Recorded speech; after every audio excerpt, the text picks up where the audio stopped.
Don't be stupid, boys. Turn off Clyde, support your side. My first stop in Scotland is Glasgow. I'm here to visit the legendary Celtic Football Club. This is the home of Scotland's #1 team.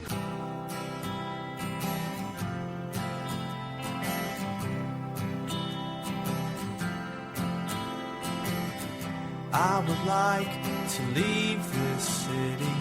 This old town don't smell too pretty, and I can feel the warning signs running around my mind. And when I leave this island, I book myself into a soul asylum, 'cause I can feel the warning signs running around my mind. So here I go, still scratching around in the same old hole. My body feels young, but my mind is very old. So what do you say? You can't give me the dreams that are mine anyway.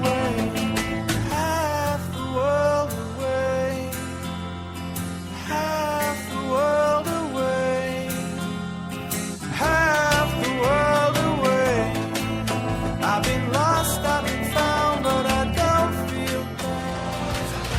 The boys are back, the boys are back, and they're looking for trouble. The boys are back. That's a goal! The goal goes to Neil.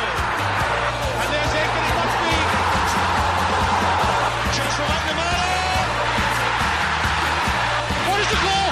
It's a goal! Johnny Doyle scores! Here's one of the crowd now, McStay. This is Tony Watt. He's done it. Oh, he's in. Henrik Larsson. That is sensational.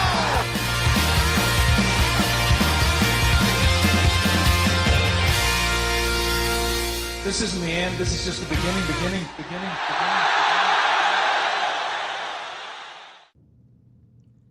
Good day, good evening, good afternoon, or good morning, wherever you are in the world. You're listening to the Half the World Away Celtic podcast from Hail Hail Media. My name's Kevin O'Neill. I'm based in Mandurah, Western Australia. I'm originally from Coatbridge in sunny Scotland, and all the way over the other side of the continent of Australia, in Melbourne, Victoria, is my good friend and my good comrade, Mr. Patrick Close. Originally from Airdrie. How are you, Pat? G'day. From Airdrie. G'day. Oh, sorry, G-Day, Kevin. G-Day. G-Day to you. How are you, Pat? I'm not bad, Kevin. It's been a up and down, interesting sort of week. Certainly I'm sure we'll lead on to that, but that's another story.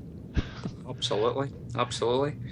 And again, joining us on the call tonight, in Osaka, Japan, is our good friend, Mr. Liam Carrigan. G'day, Liam.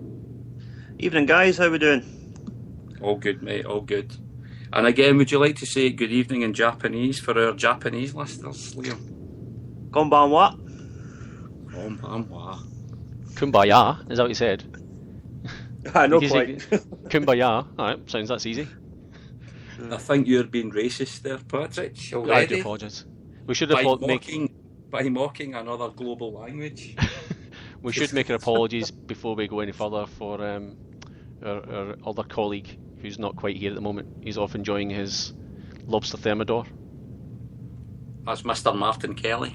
Yeah, where is he? Is he here? No, he's gone. Nah. So Martin's out for dinner, everyone, if there's any Martin Kelly fans out there.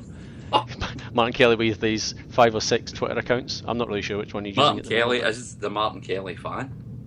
Well, yeah, as we found out the last podcast, when he was pretty much the only one tweeting his comments, so it's, yeah. But never mind, I'm sure he'll be here eventually, once he's finished his dinner. He was bigging himself up. Even on Saturday night at the game as well, he was doing the exact same thing. But I'm sure he'll fill you in on all that sort of stuff later, if he actually eventually arrives. That's all good. Now, I have to say as well, there might be a friend of mine joining me as well. I've got a slightly different setup for this podcast tonight, because I'm sitting in my teenage son's bedroom with a kind of studio mic. He set this all up for me because he's far more technical than I am. So he set this all up for me because I've got a good friend of mine that I used to run about with up in Geraldton. Jim Malcolmson is his name. And he's driving down to Mandurah for the weekend because we've got a big weekend here in the O'Neill household because it's my darling beloved's 40th birthday. We're having a little party, so he's on his way down and he might actually join us on the call. So he doesn't know this yet. He doesn't know that the pod's going out or anything tonight. But I've spoken to him about it before. And he might join us, he might not. But he's got a seat next to me here in the studio. So we'll see how that goes later on. So we might have him with us as well. So anyway, we'll get cracking, I suppose, guys. Now, there's been some. I guess it's certainly not an exclusive because this news is already broken, but it's fairly timely because it's only broken fairly recently. We're going to talk about obviously the game during the week, but this breaking news that that I've just hinted at is a statement from the Green Brigade, and I don't know, Patrick, have you got it available there that you could maybe read it out to anybody that's listening live that's maybe not heard about the statement? I've got it through the Celtic Journal sites. I'm not sure it's all of the statement, but I'll read out little bits of it, I guess. Green Brigade are pleased to announce that a positive outcome relating to Section 111 has been reached after constructive discussions. All relocations away from our block have now been reversed. Again, I'm trying to run through this quickly. As always, we must thank Celtic support who once again rallied around our group and section when it was needed. I'd like to especially thank all the fans within our block for the patience and resilience over the past few weeks. And it says, furthermore, we look forward to working together with the club on a project to introduce a safe standing section at Celtic Park, which I think is absolutely brilliant. But anyway, that's not the statement, by the way, that was my comment. Given relocations have already taken place and the late nature in arriving at the conclusion, current/original season tickets will no longer be active, and they're basically telling you that it's paper tickets and you have to go to this ticket office to get them if you are in section 111. So I think that's all very positive, I think, Kev, for it is. It was an unfortunate sort of situation, but it's I think great that they've managed to sort something out.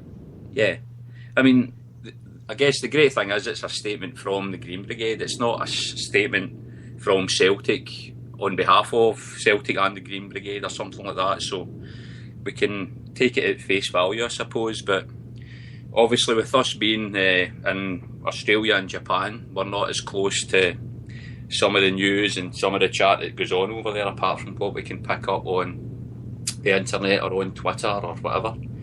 But there's obviously been a lot of discussion going on in the background since the original announcement that it was going to be no more.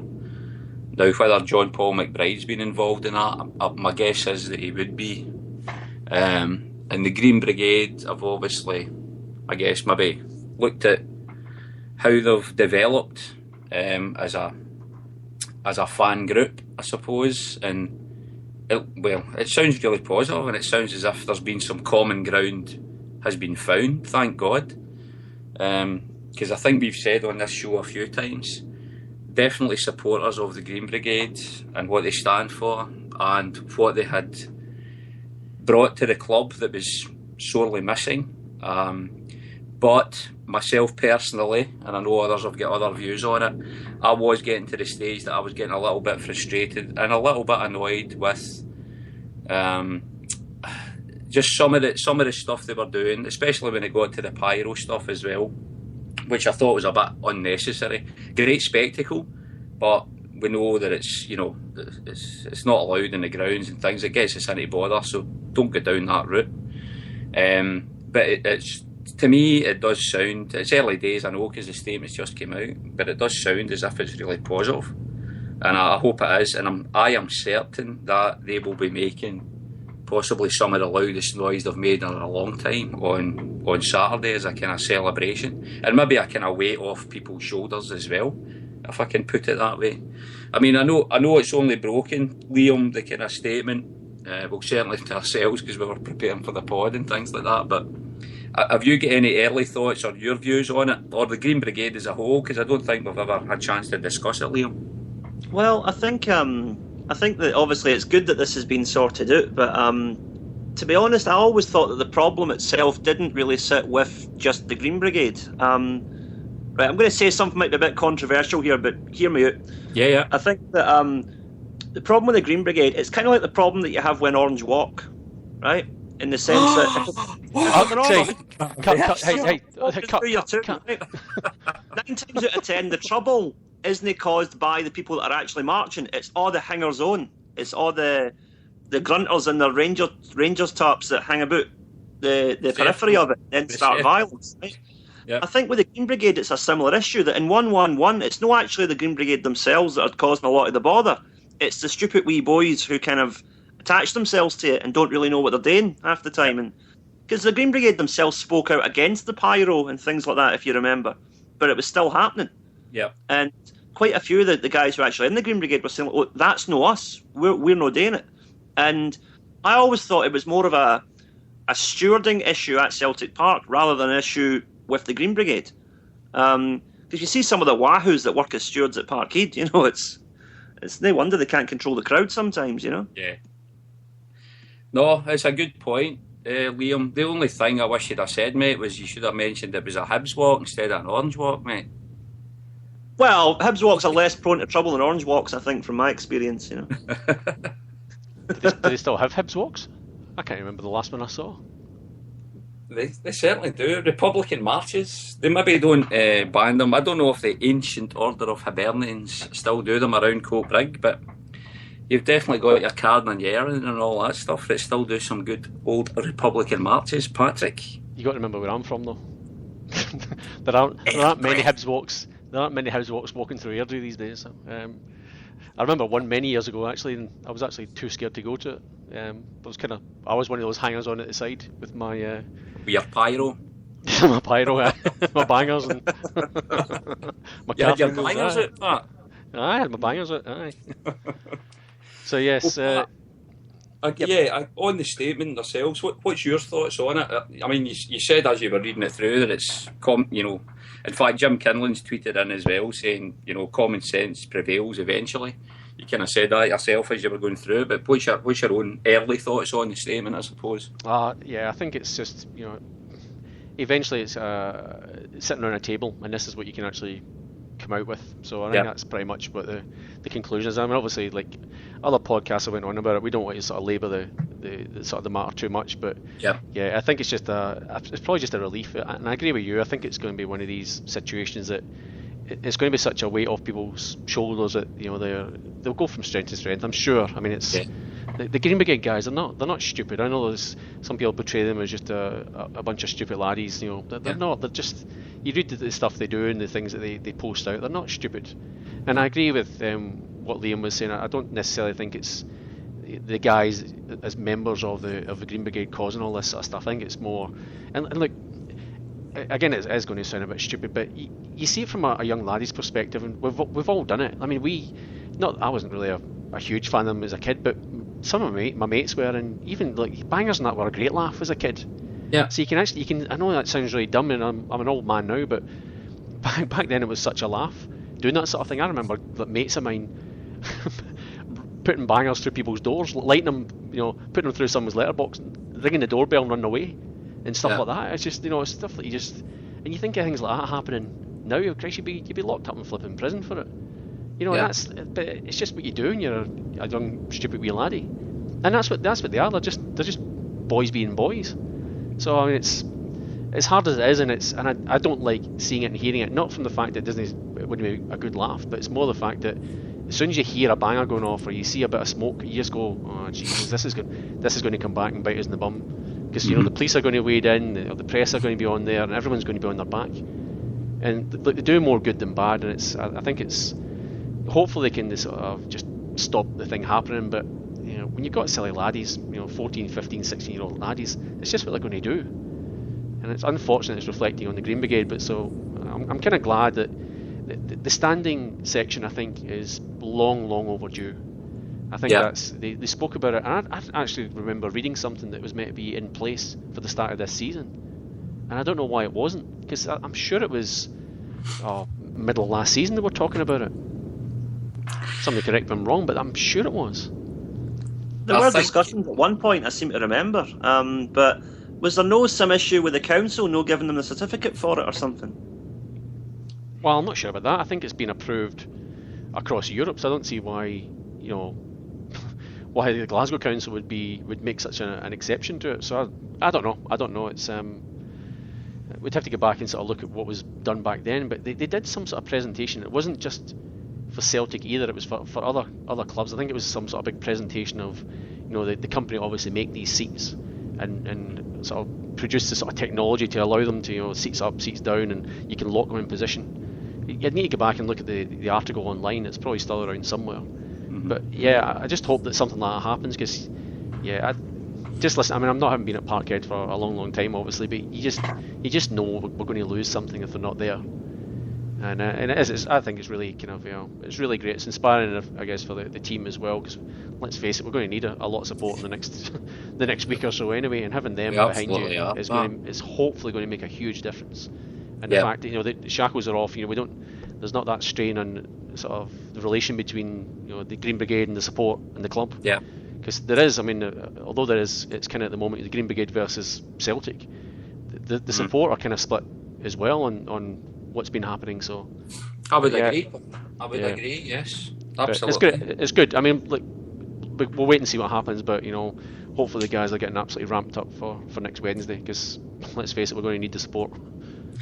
Well, as I said earlier, I think they will. But I think even prior to Wednesday, they'll just given their own statement. I would be expecting them to be on absolutely top voice even on Saturday against Cali Thistle, and that will hopefully be a taste of things to come against Carrigandy during the week.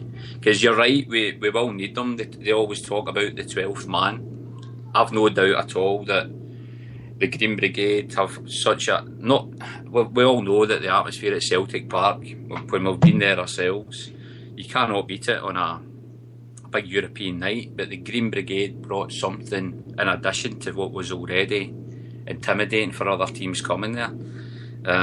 So I'm delighted with the timing of the announcement as well, and I couldn't see how it was ever going to get resolved after that. So I think that's the thing that surprised me more than anything as well, because I wasn't aware of.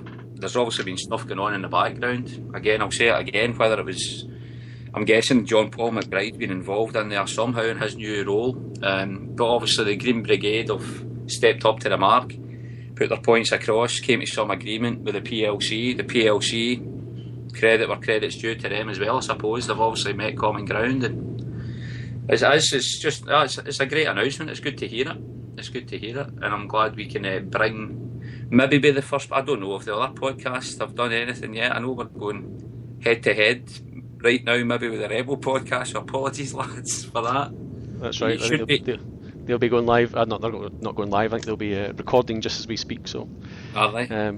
I think so. They said they were doing it sort of Friday morning time in Glasgow. So I did invite them on, but they couldn't wait this long. Bear in mind, they chose to go head to head. It's disgraceful. They know this is our slot. No, let's face it, they're younger lads and they're out on the piss. So if any sense, they'll be out at the pub right at the moment after uploading it. So but anyway, we'll see how we go. They're good lads. So.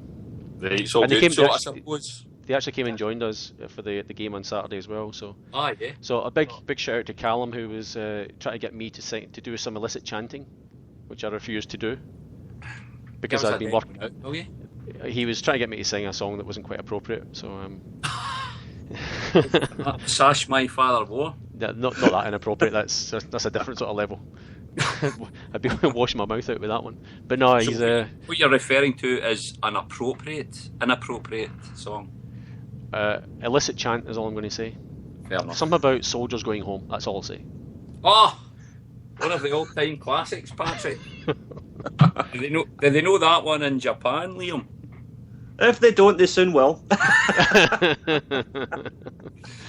So yes, I didn't sort of take up his offer. So, but some of the other boys took the reins, and yeah, it was a good wee night. A bit quiet at some stages, but there was a bit of champagne going because we had a bit of a quiz at the start of it. Yeah. Again, I was working. I couldn't get down in time. I'd been working I was working from half 6 on the Saturday morning, and I didn't finish till half 8 on the Saturday night, Kev. I was stuffed by the time I got there. See, when you say you were working from that time, how much work were you actually doing during those hours? Oh, for anyone who's a sysadmin out there, works in IT, they'll know that when things go pear-shaped, they tend to do it big style. Was it bumper to bumper in the IT world? Systems admin world? Yeah, it was a server that we do a patching, if anyone understands that. Oh, Christ, you're blowing me now. We're doing a patching on that Saturday, and something went a bit askew, and we had to restore a server, and it wouldn't restore, and yeah, but anyway. So here's me. Kev. Yeah. I finished talking about IT stuff, but... Good. So yes, so that was anyway. We're going to speak about that. Oh, that's on the list actually to talk about the Aberdeen game. We will. It's not even on the list to talk about. What I will do now though is just say that obviously anybody that's listening live, all two out there, hello mum. No. Yeah, if you do want to interact tonight, folks, you can interact on Twitter. You can send your tweets to @halftheworld88. So if you get any questions or comments, or I guess just anything at all you want to say, if you want us to bring up any points on the show, please feel free to tweet us. Or if you wish, again, we always need to watch with the Skype, because we need to make sure we're not going to things don't go pear-shaped. Usually if we get about 5 callers on, things start to go pear-shaped. So we're only sitting at 3 just now, I suppose. So if Kev, you might want to take another look there, Kev. Oh, wait a minute, I'm not in my Skype. Wait a minute. Oh, we've got Jerry McMahon on the line. How you doing, boys? Okay. How long have you been sitting there, Jerry? I've only been sitting here for half a minute. I just phoned because you were going I've to say listened to the half show. earlier, Jerry. Well, listen, Kevin and Pat, I've been listening to the show really for a good part of last season, and I usually catch it after the event at the weekend, and always loved the humour and always loved, really informative chat, and the love that you have for the club makes it just really great listening. So it's actually brilliant. I think you've got the wrong podcast, buddy. When was a sensible chat on? You must be talking about the other ones. Jerry, no. Jerry, the check's in the post, mate. The check's in the post. I'm a sales rep for Heineken, if the truth be told. Oh, are you serious? No, definitely not. Well, listen, guys, I'm from Easterhouse, so the fact that I'm originally from Easterhouse, so the fact that the two of you were from Airdrie Coat Bridge, the minute I heard the podcast, I thought I have to catch this. So always enjoy it. And the only reason I phoned really was first of all to make my debut on the show, but secondly was I tweeted in your chat room. I made a comment that I'm actually in Block 112, which is right next to the Green Brigade. I moved there at the start of the season, and I've been all around the stadium really since the Green Brigade started, but it's only when you're close to them you just can see what a spectacle it is, and the effort some of the guys make, because the two guys that play the drums, vast majority of the time they don't even face the play, so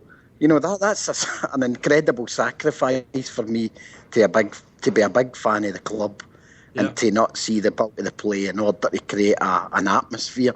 So to my mind, that's absolutely fantastic news that they'll be back there for tomorrow and Tuesday. And I actually think it's not just 1-1-1. I think that end of the stadium is fuller, because there's loads of kids and loads of people that love the drumming, love the constant singing, what it brings to the table. And, I couldn't agree more with the two of you. I think it would have been such a big loss for us if they weren't appearing over the next few days. I think that a great point, I think it was Pat made about the healing amongst the support is just ideal. I just hope that they've kind of found a workable solution. Because I don't think we can keep stumbling where, you get through another couple of weeks and you have another severe problem. I'm hoping that there's been a long, constructive discussion, and what they've got is a workable solution. And my only concern is if you read the statement, Pat, it actually talks about a suspension of the move from section 111, which kind of suggests that. I did gloss over it, Jerry. Because there's quite a lot to it, even on that one, and my reading's not exactly brilliant. Even though I did go to a better school in Kev, but so there is. I actually tried to log into the Green Brigade forum, but in truth, I can't remember my password to get in there. So, but yeah, there is more to it. So if anyone wants to see it, it's currently on the CelticJournal.org website. You'll find the link there. It's Green Brigade statement. So all good. Yeah. One final point before I get back to work for my master is, what's your thoughts on midweek? Can we do it, and will we do it? Oh, we're going to come on to that one, Jerry, I think, in quite a lot of detail. We will, but I guess seeing as Jerry's on anyway, we might as well talk about it before we come on to it. We will. I'll just say again, if you're on again Twitter, you can send your tweets to @halftheworld88 if you get any little points to make. You can Skype us like Jerry's done as well. The Skype name is halftheworld88 again. But if you're in the Spreaker chat room, you can obviously leave any little comments there, and you can just let us know how you're either enjoying the show or you can give us dogs abuse. Now, see, before we talk about the game midweek, I have to say to you boys, this is a very special and momentous moment for me here, because I've been joined in the Studio O'Neill, my young teenage son's room, by a man that's driven, how many hours, Jim? 6 hours, 7 hours. He's driven 6 hours from Geraldton, Western Australia. You must have done a few stop-offs by the way, but stopped at once. We'll talk about that later on. But anyway, he's driven 6 hours to join me in Mandurah, Western Australia. His name is Jim Malcolmson, or Jimmy Malk. Yep. To the friends. So he's joined me in the studio now. So I'll introduce Jim. Hail, guys and ladies. Hail, guys. Hail. Jim and Jerry, I'll ask you this in a second as well before we even talk about the game, because I like to do this when we get new people on the podcast, just to tell us a wee bit about yourselves and your background, your Celtic connection. Jerry, you already said that you're from Easterhouse. What's your story, mate? You're from Easterhouse. Where are you living? Are you still in Scotland? Are you half the world away? Tell us about Jerry McMahon. Well, is it Easterhouse or Easter Egg? Easterhouse it was. Kevin, I started watching Celtic, believe it or not, in 1972. I lived in Easterhouse at the time. A good year. Yeah, and around the mid-90s I moved over to Burnside, which you guys would probably recognise as kind of Rutherglen way, which is fairly close to Hampden Park. Yep. I've been there since, and the first half of my life was spent going to matches home and away, including places like Madrid and Turin in the European Cup, and latterly it's kind of home matches in Hampden and tuning into almost every podcast that Hail Media produces. Good. So that's kind of my... Jerry, what's your favourite one? Oh, you guys. Oh, Jerry. The other checks in the post as well. Good on you, Jerry. It's good to hear from you. I know we're keeping you off your work a little bit as well, but it was good of you to Skype in as well. So hang around as long as you want, Jerry. But obviously, if you need to get on. Kevin, all I was want to do was kind of add a quick minute on my thoughts in the game next week, and before I go, if that's all right. You will. Right, well, see, before I do that, I'll tell you what I'll do. I'll just hand over to Jimmy Malk, and Jim can give us a bit of his history here and what he's all about. And then we'll come back and we'll talk about that game, and I'll ask you for Jerry. How's that sound? That's fine, no problem. Right, good stuff. Jim. Hello. Oh, I didn't sound too good, that, did it? Anyway, it's my birthday this week coming. I'll be 53 and I've been following Celtic my whole life. But I've drove down to Mandurah this weekend to join my wife, who's in Kevin's house with his wife, and it's her birthday tomorrow. That's Kevin's wife, who's an absolute angel. Unfortunately, mine's is still living. Seriously though, but I'm really blessed because my wife was born in '67. Oh, so that's a good omen for me. Yeah. I guess my earliest memories of Celtic was after the European Cup final, standing in the jungle there, watching the truck drive around the stadium, and I've got flashes of standing at Springfield Road with the truck driving down there with the European Cup at the bus, and it was just, ever since then it's just been amazing, just following Celtic. And even now, although the mob are not playing as anymore, it doesn't matter who we're playing, I've got butterflies before the game and during it, and bawling and shouting at the TV and referees as we have to do, because that's what happens. But and where are you from originally, Jim? Originally from Parkhead, 5-minute walk from the stadium.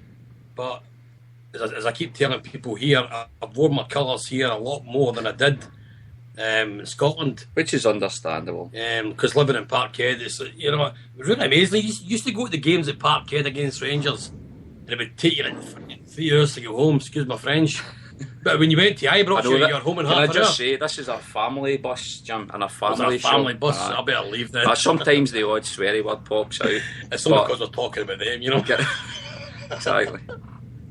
But I mean, all those years, like travelling away up to Aberdeen and Dundee and all that, just amazing stuff. And I had my own supporters club at one time, which is in my Rover, 2,600. 5 of us went every week, come here or shine, and we're called the Sean Connery Celtic Supporters Club. Nice, the 007. Yeah, but I guess like in a more modern context, like my most vivid memory was obviously Seville in my own house when I was bawling and shouting with my two brother-in-laws, and I actually think you could actually feel, just looking at the telly, you were actually in the stadium, watching the last and that. It was just a brilliant.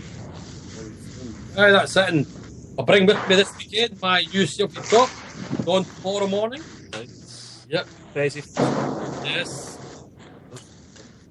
Right, that's good. And Jim, you're in Geraldton now, of course, in Western Australia WA, as well. yeah, that's at 5 hours north of Perth. It's all good. I'm an honorary member of the Mandurah Celtic Supporters Club. Yeah, mate, yeah. So, right, that's great. So, Jerry and Jim, thanks very much for joining the show tonight as well. And yeah, let's hear what the thoughts are on, because there's been quite a few goings on this week as well. So, right, Jerry, as you hinted at, I haven't even said what we're going to go through tonight, but we have got quite a few things. But let's talk firstly about, rather than looking ahead to the game next week, but let's quickly recap and refresh and get our views on what happened in that debacle during the week. Kevin, I think Jerry's obviously his work, so he's trying to get some stuff done. So maybe if you, is he going already? He may have. No. Oh, he's still there. Still part of it. I think if you want to get off, Jerry, just so maybe. Listen, a wee minute or two, yours. Apart. Yeah, I mean, I think first of all during the week, it was a disappointment. He's got to the toilet. It was a disappointing result. I mean, my only positive note on it all was that I think we created more chances than we usually do away from home. Yeah. And in all honesty, I don't think we were threatened very much by the other team. I think we were unfortunate to concede 2 goals, poor as they were. And I think we could easily have come out of that stadium a much better result. Yep. In terms of next week, guys, before I go, my view is this, that if we created 5 or 6 chances away from home with a poor performance, then we should be more than capable of creating twice as many with 55,000 there. And I don't believe we'll squander them to the same extent.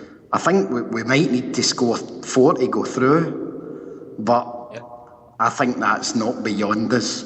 I think we need to look at playing Stokes. I think we also need to maybe look at Bo Richter, because Forrest seems to me to have gone off the boil a wee bit, and given that Bo Richter has got a reasonable pedigree, I think maybe he should come into your thinking for tomorrow. but possibly most importantly, if fitness is an issue, try and get him in there next week. So I'm not going to be able to hear what the rest of you guys think, but I'm, very, very optimistic. It won't be easy, but let's hope I'm making a call this time next week or the following week to you guys. And we're looking forward to, 6 mouth-watering ties in the Champions League, boys. So I hope you share my optimism. I'm sure we can do it. And thanks for taking my call, guys. Hail, hail. Not a problem, Jerry. Hail, hail. Hail, hail, Jerry. Thanks, Jerry. Cheers, guys. Cheers, Jerry.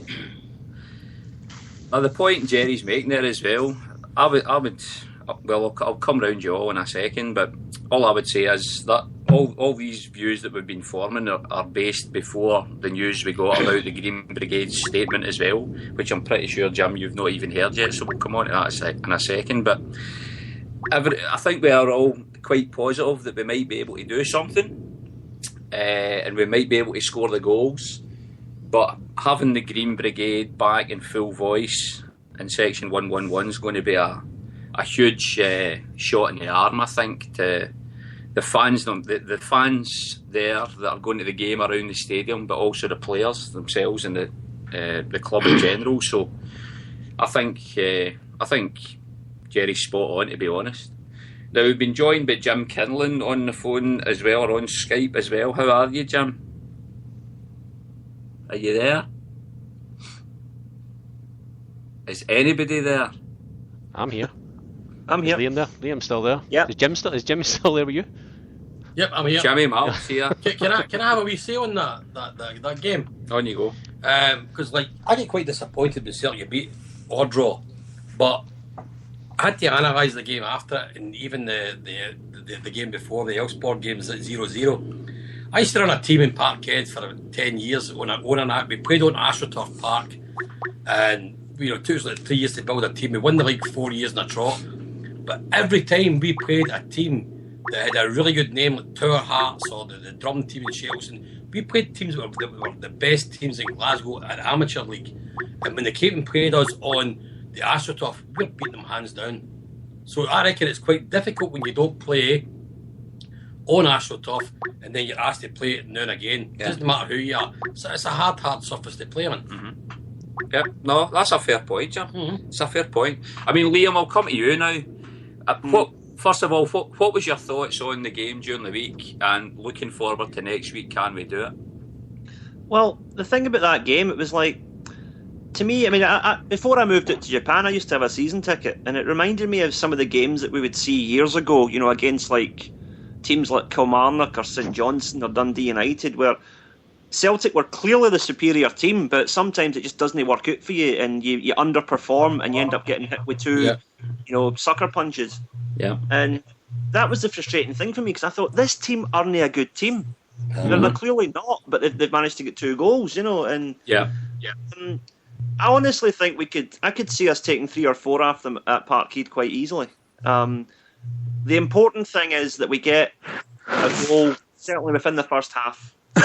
Yeah. The pressure. What we don't want is to lose the first goal, because if we do, then it's like, oh God, we've got to score 4, But the thing is, now, maybe I'm being a wee bit cynical here, right? But what do you guys think? Do you think that this whole Green Brigade thing would have been resolved as quickly as it has if we'd won the other night? I would like to think that those discussions were happening anyway, Liam. So I'd like to think yes. But I think possibly the club realise they really need them. Because of the atmosphere that can be created. There's going to be a decent atmosphere there next week, I'm sure, anyway, but the Green Brigade, as we all know, are going to add to that. So I don't want to be too cynical about it. Who knows, I suppose, but I think those conversations would have been happening in the background. Aye. I mean, the important thing is it's sorted now anyway, but I'm just a wee bit, I don't know, I'm just a wee bit suspicious that maybe the club felt we need some kind of good PR here, so they maybe pushed it on a wee bit faster than they might have been inclined to do had we won. Possibly. But still, I think we'll go through. I think we'll do it, and I think that this team were, I actually think, maybe not as good as Elfsborg actually. I think Elfsborg actually gave us a harder game. A to be good honest. call, Liam. But against Elfsborg, we kind of got the lucky breaks, even when we underperformed.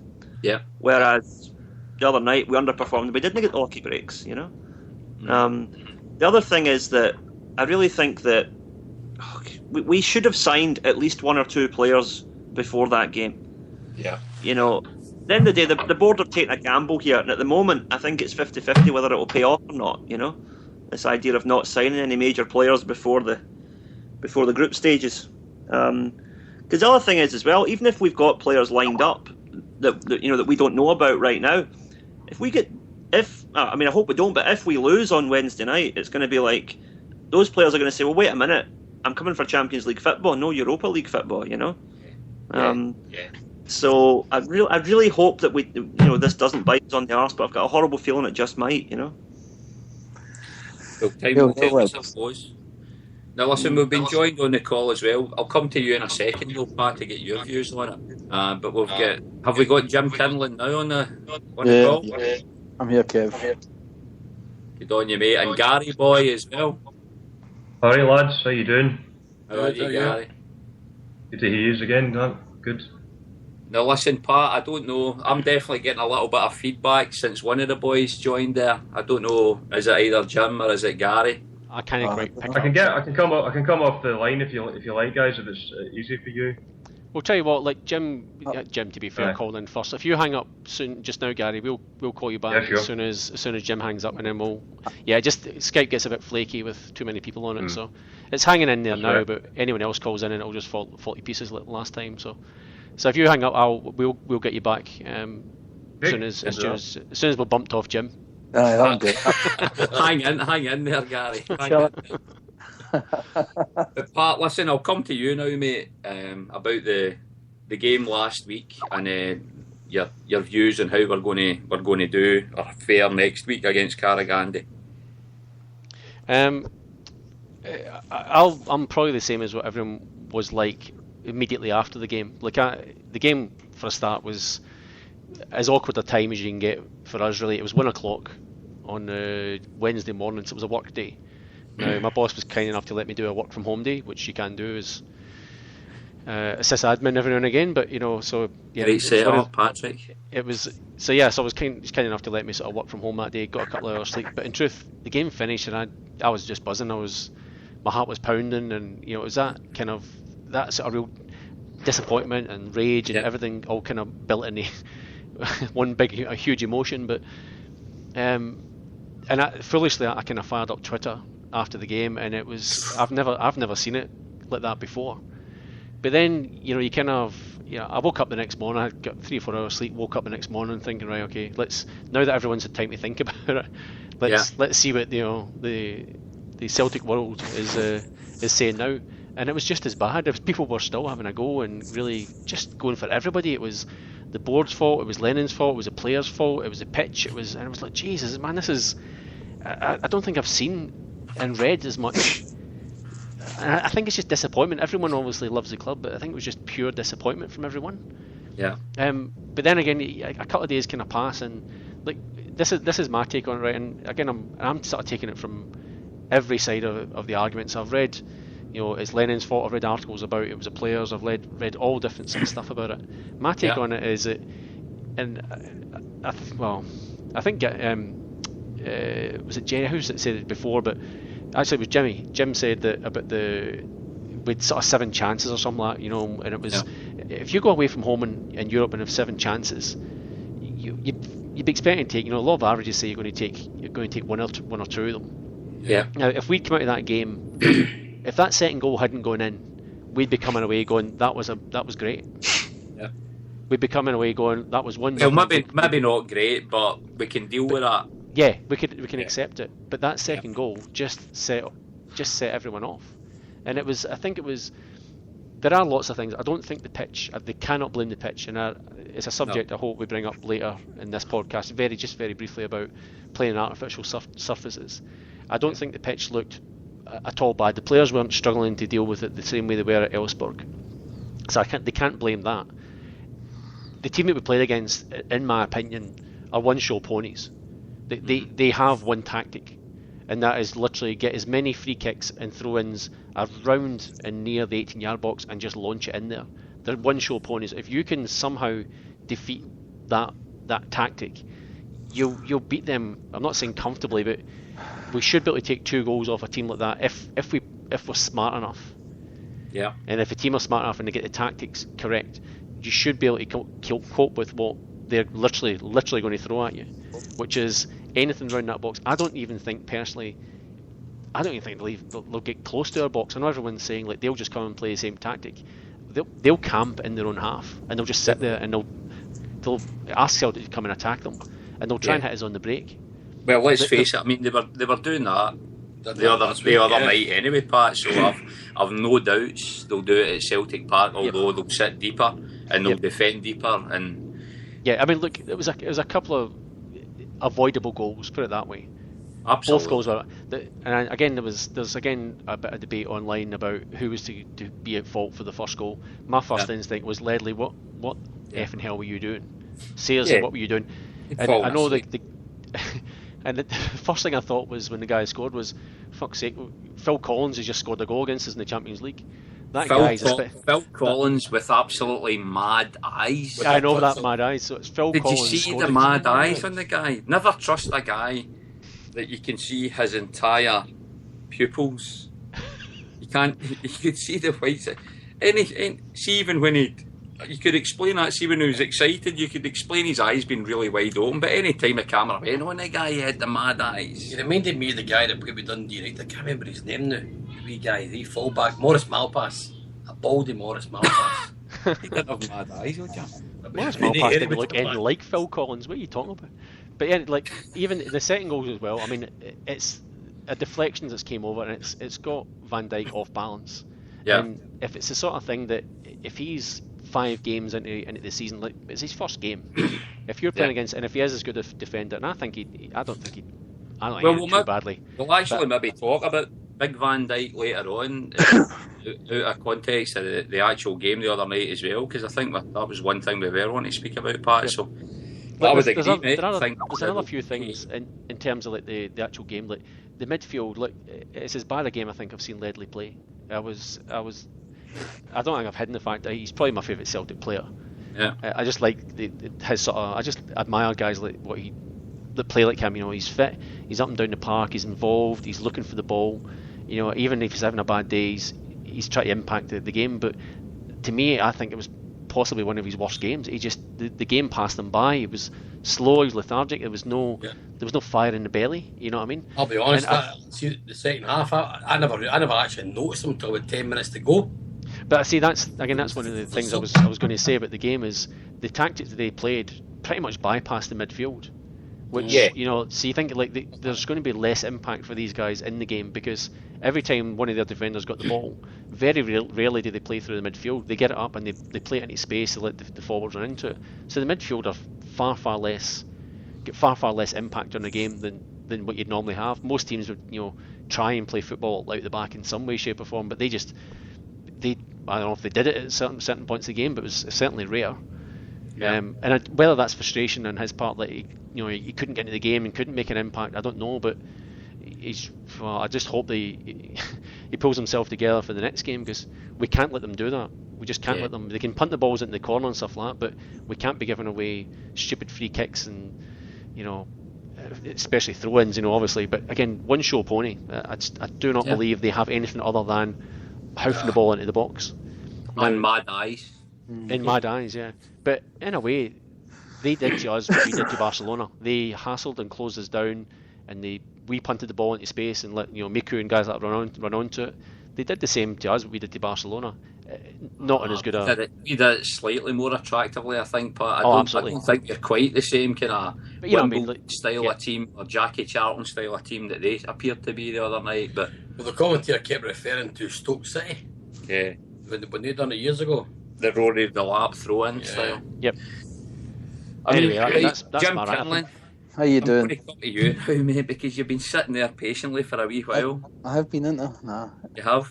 Now, Jim, you've obviously heard. Well, maybe you've heard what Jimmy Malk said, what Liam's view was, and what Pat's view was. You've obviously plenty of time to form your own view, Jim. Aye. on the other night and looking ahead to next week. But try to summarise it if you can. I remember I was sitting here with my mate watching the game, and I remember after about 7 minutes, we were just laughing at each other, saying, "How many are we going to score here?" I just felt we're all over them. Our midfield was completely outrunning. They didn't have a midfield. I think that's what you're saying. It was basically they were going straight from defence and kicking it right through our midfield to the other side. Our midfield had a whole run of the game. I couldn't, but I mean, with the amount of chances we got away from home in the first 5 minutes, I was watching this team thinking, God, this team knocked out Batty Borisov, who beat, we all know who beat Bayern Munich last year. And reading on what they'd done before this game, that game against Batty away from home, it was like one goal, park the bus, and it was like that this game, although they were at home. I thought we were too. One thing it just got me in that game was that. Like everybody seen an untried centre back combination, and it was funny because it was like when Lenny last year pulled in Effie for the Juventus game after Ambrose had been doing all that flying. Everybody hammered him for putting him in. Now he gave Ambrose a rest this week for exactly the same reason. And I can go along with that as well, because he was like, damned if he does and damned if he doesn't. Again, if Effie comes back in and said, oh, he just went from Africa to Aberdeen out to Kazakhstan. But I thought Mulgrew would have partnered somebody in the middle. I thought we would have had to have somebody with a bit of experience to pull the defence together, rather than two untried ones. I don't think we needed Mulgrew in midfield. I think people like Commons and Brown would have been, and Ledley, on song, and Forrest on song would be enough to boss that itself. If it was any other team we were playing, I think we'd beat the competition. But this team is very, very average, Carragandi. And you can, if we take half the chances, I still think we can get through. But it's an absolute bomb scare for somebody like Lowell. I can't see him doing this next year. Just trying to keep the money in the back pocket and see how we go, because if this fires on Wednesday night, it's cost the team an absolute fortune. Yeah. So fingers crossed it'll still happen, because this is a very average team we're up against. Just got to take the chances. But it's hard when you've had the whole spine taken out the team. That's what I mean. You've got the whole spine right through the team. Your best player in every department of that team has been taken out. The best midfielder, the best centre back, and the best attacker, and we're all filling them with these good players who'll need time to gel, and chucking them in, in the middle of August and expecting them to get us into the Champions League is too much. Yeah. I mean, Jim, I'll pick up on that, because I'll always do this. You see, this is the beauty of the position I've got here, because I can listen to everything you guys say, and then I can just come in right at the end and try to summarise it and pretend it's what I thought all along. But see, there's 2 points. One, Liam, you made 1 point. In fact, you made the other, that I promise you was the view I was forming. And one of them was, see the whole thing about their tactic, the winning free kicks and set pieces around about maybe 20 yards out or something like that. There were times the other night that I could not believe. There was one in particular. Moyokolo headed the ball out for a throw into them round about level with the 18-yard box. I think this was in the second half, and it wasn't under severe pressure to header it out, but it was playing into their hands. It was absolutely playing into their hands, and I just could not believe it. So that is the one trick pony thing with them. Totally agree with you 100%, Pat, and it's not often I do that. But come next week, I honestly do think that, again, based on this new information we've got today with the statement with the Green Brigade and things like that, I honestly think that is going to be a shot in the arm for us. You may not have heard about it. I've not heard of it the statement you're talking. Obviously, you'll tell me after. But again, I always get really upset when Celtic lose and stuff like that. But in my philosophy, which is like pie in the sky stuff, I reckon it doesn't matter who we play at Parkhead.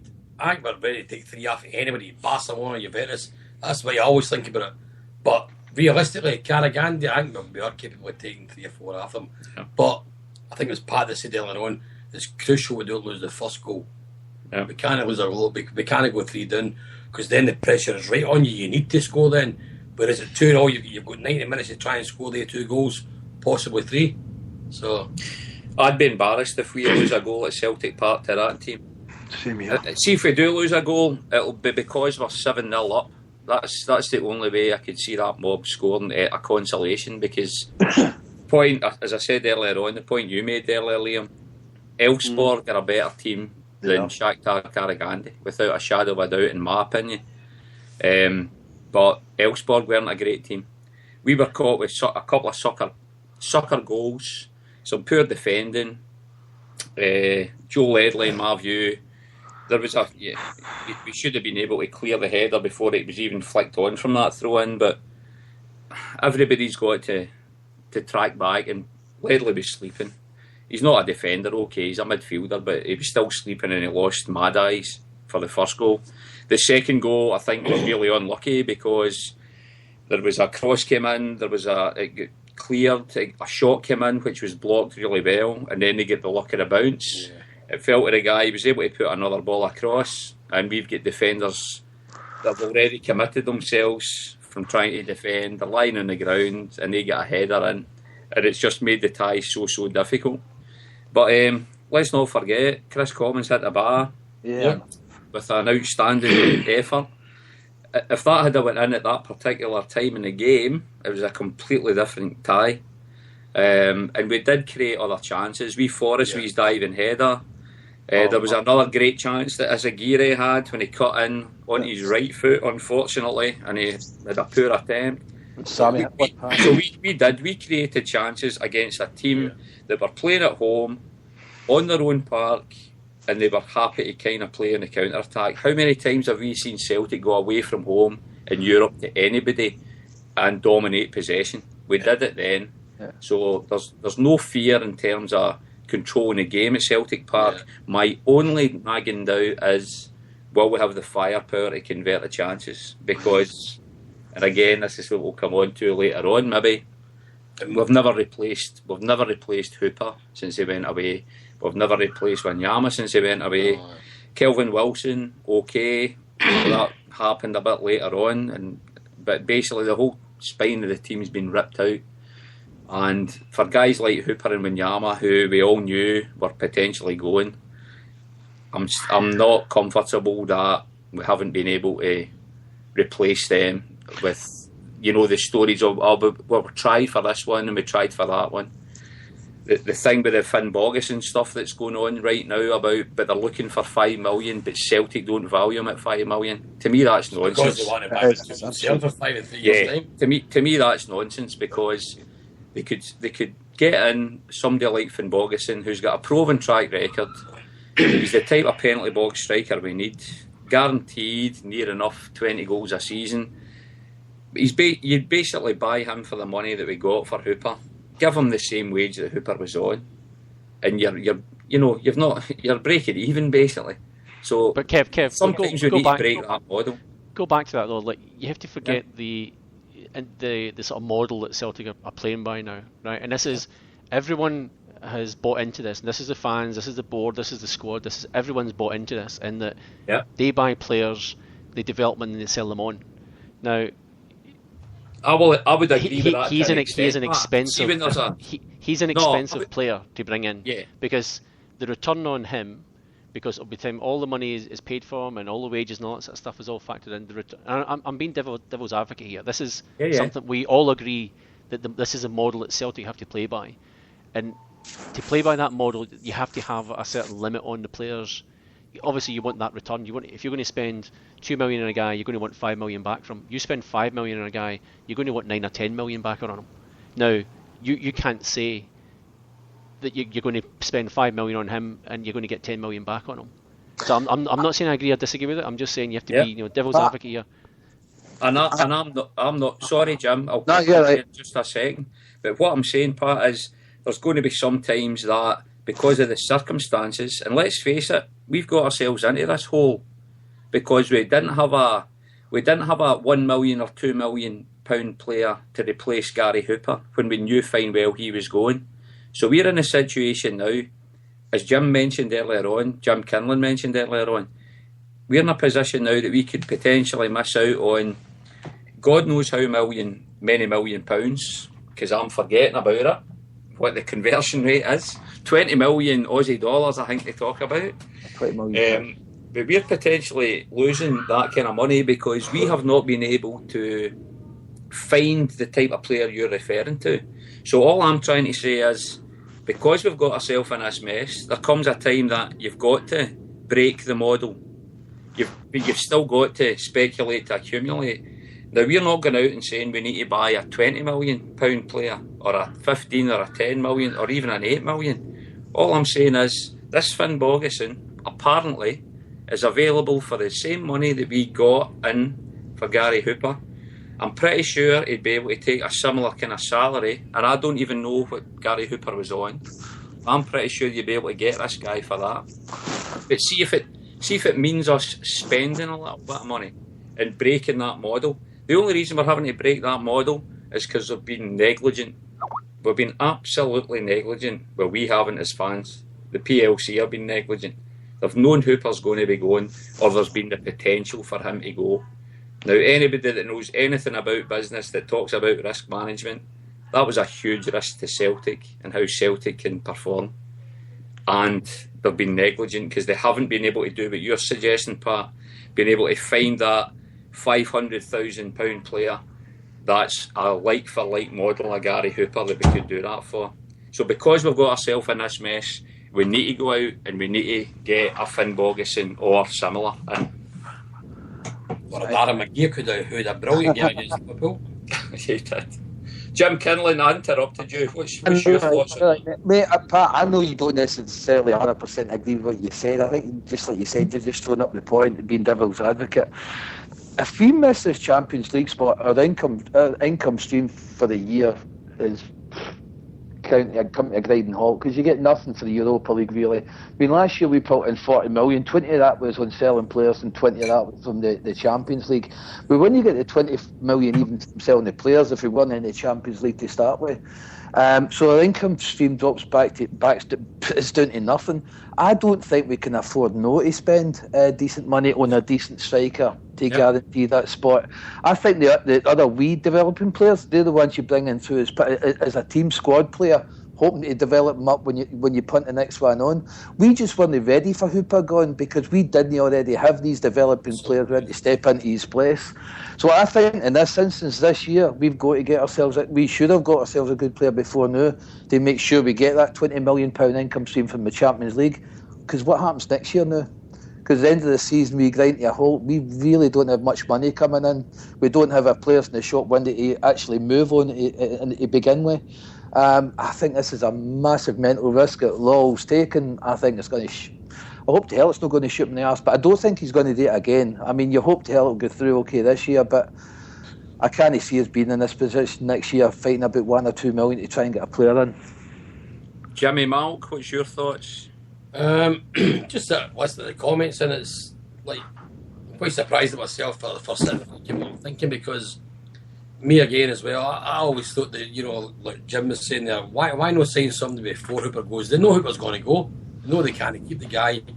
As Lennon said, he doesn't want to stand in front of anybody further in their career. But at the end of the day, if we don't make the next round and we don't get that 20 million, what's the big odds? Because they're not going to sign anybody after it anyway, unless we do get through to the league stages. But I don't know.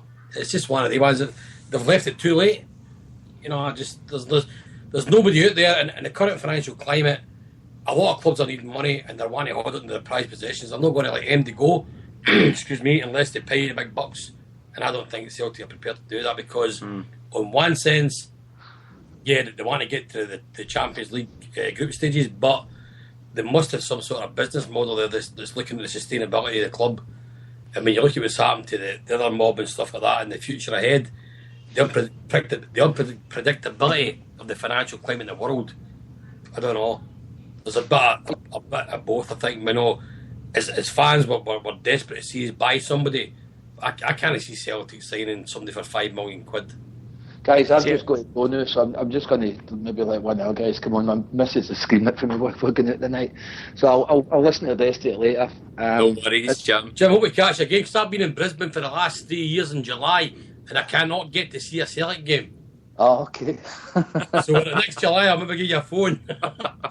All right, take care, guys. I'll speak to you Good later. on you, Jim. Cheers, Jim. Cheers, mate. Bye-bye. Liam, I'm going to come to you now because you've mentioned in a previous podcast about you've also got your eye in the Japanese J League and things like that as well. Yeah. And we're talking strikers here now.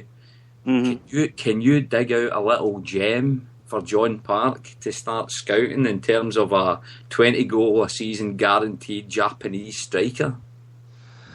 Well, you see, if you look at the Japan national team, they've kind of got the same problem as Celtic. You know, they've got a lot of creativity, but they don't actually have a full sort of stick the ball in the net man. You know. Yeah. I mean, the boy I pointed out last time, Kakatani, he's a goal scorer, but he's more of a midfielder than an out and out striker. I mean that's the thing. There's no really any outstanding candidate. And if you look at the J League, most of the teams have got like one guy who's good for sort of 10 to 12 goals a season, and then you got a lot of midfielders chipping in with goals because the style of football they play in Japan, it's very much like trying to pass the ball into the net. You know, it's all very short passing, little flicks, little turns, and it doesn't. You don't really need the big, powerful striker to make that model work. You know. Yeah. I was hoping you were going to say, yeah, I've got just the guy up my sleeve here. But unfortunately not, Liam. Sorry. Gary, boy, you've joined us now that Jim's dropped out. How are you? Not bad, mate. Yourself? Yeah, good, mate, good. Gary, I take it you've been listening to the chat there? I have, yes. Yeah, just a few minutes ago. No, I'll start with saying it's good to hear about the agreement with the Green Brigade and the club. Yeah. I mean, I wasn't panicking myself, to be honest. You know, when it was announced about the relocation of the fans, because I knew that they wouldn't go that far. Yeah. Although they would say, they would suspend, their plans. And like one of the lads said, I hope this will be the last time there'll be any friction, between the groups. But so that's that. The Tuesday night's game. See, I think that makes sound controversial here saying this, but I careful now, Gary, because Ian was controversial earlier on when he mentioned the Orange Order. So I'll give you that one. Well, I'll let you be the judge of this. I think after the game, I actually said on Twitter that in some ways I think it's probably a good thing that we lost 2-0 to a team like Karagandhi, because it's one of those where it's putting that message across to the team saying this is what will happen if you take this approach. You may create chances, finish them, finish the chance, you've got to finish the chances. And I think it was more like, it kind of reminded me of a night against Barcelona where we took a sort of approach, didn't we? In the 2-1 win, we didn't exactly, we weren't exactly the better team in the sense, playing, football wise. Barcelona, were dominant. I'm not saying we were like, we're like Karagandhi because we're a bit better than them as a team. Yeah. But we knew our strongest, our best approaches, to getting goals, and Karagandhi were no different. They had their player that was good with long throw-ins. That's what obviously cost one of the goals in that game, particularly the first goal that could have been avoided, in my opinion. Yeah. And I think the guys like Scott Brown were awfully quiet in that game, and especially in the midfield. And I'm not sure what to make of Mulgrew as a midfielder, or even as a Duro as in left back. But Commons was the most hard-working guy, just like he was the Augsburg match, which wasn't pretty to watch. He did most of the work in that game Tuesday night. Yeah. So yeah. Now we were joined. Thanks for that, Gary. We were joined by Kieran Corker in there, but he's just hung up on us. I was just about to move to him. But listen, guys, I should point out that Kieran's one of our younger listeners, so keep it clean, boys. Right, no sweary words if he happens to call in again. So Younger Yeah. as in 59. 67. no, he's Gary, your comments there just put me back in the Doctor Who TARDIS came back to the game, because I was heavily criticising Scott Brown and Charlie Mulgrew as well in the night. You know, that's because that's just what I do, and when you're frustrated. But you know, after the game, we just need to try and get behind the team again, and hopefully we'll get Bizzo next week. Yeah.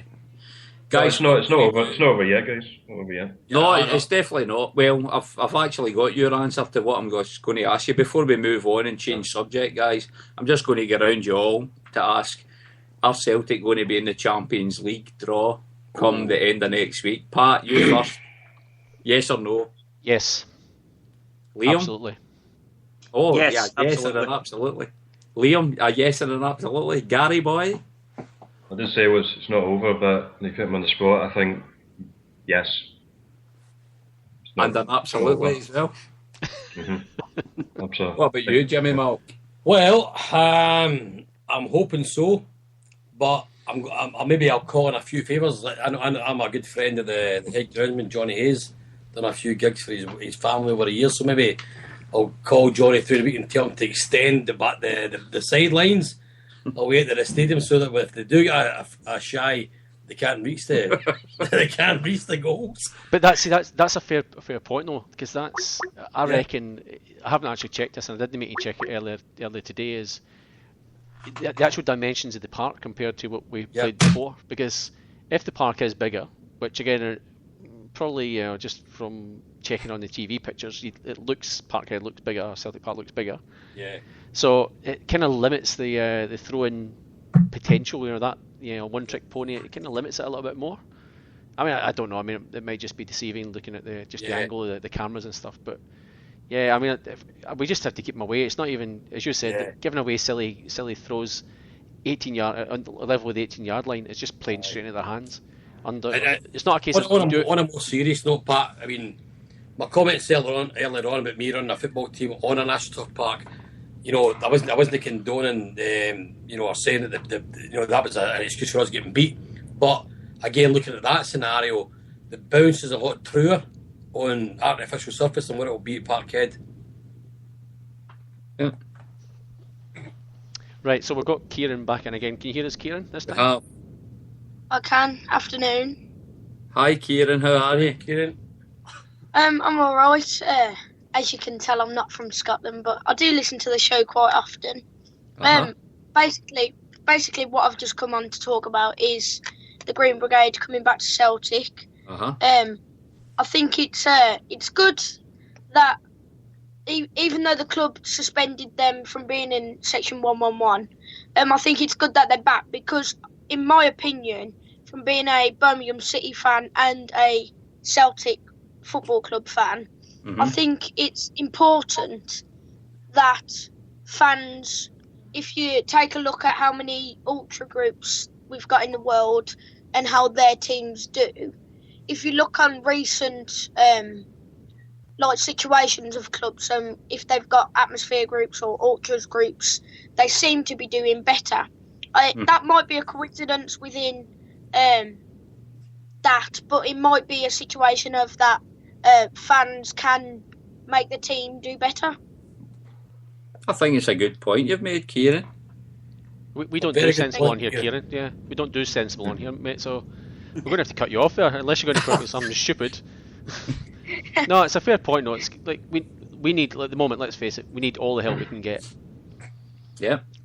Simple as. And if that extra bit of inspiration can come from that corner, who can just drive on the fans and stuff like that, then absolutely. I mean, let's it's maybe, again, Kev was saying a bit cynical, maybe the timing of it. Look, it's sensible from everyone. Like, the Green Brigade will want to be there. I think you said that was cynical, but I don't think I said it was cynical. I didn't say cynical. It must have been Liam then, because I didn't say cynical. Can I just add a point to that there, what Kieran said? And I remember it said in one of these books about the history of Italian football, where they talk about ultras in Italy, where the ultras, they always back the team no matter how bad it is. Yeah, and that's the most. I think that's the most crucial point. The Green Brigade will always back the team.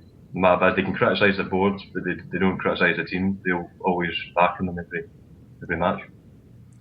I think the point Kieran was making as well is some of the clubs that have got the kind of ultras or the tifos, displays, and all the rest of it are just fans that make a lot more noise.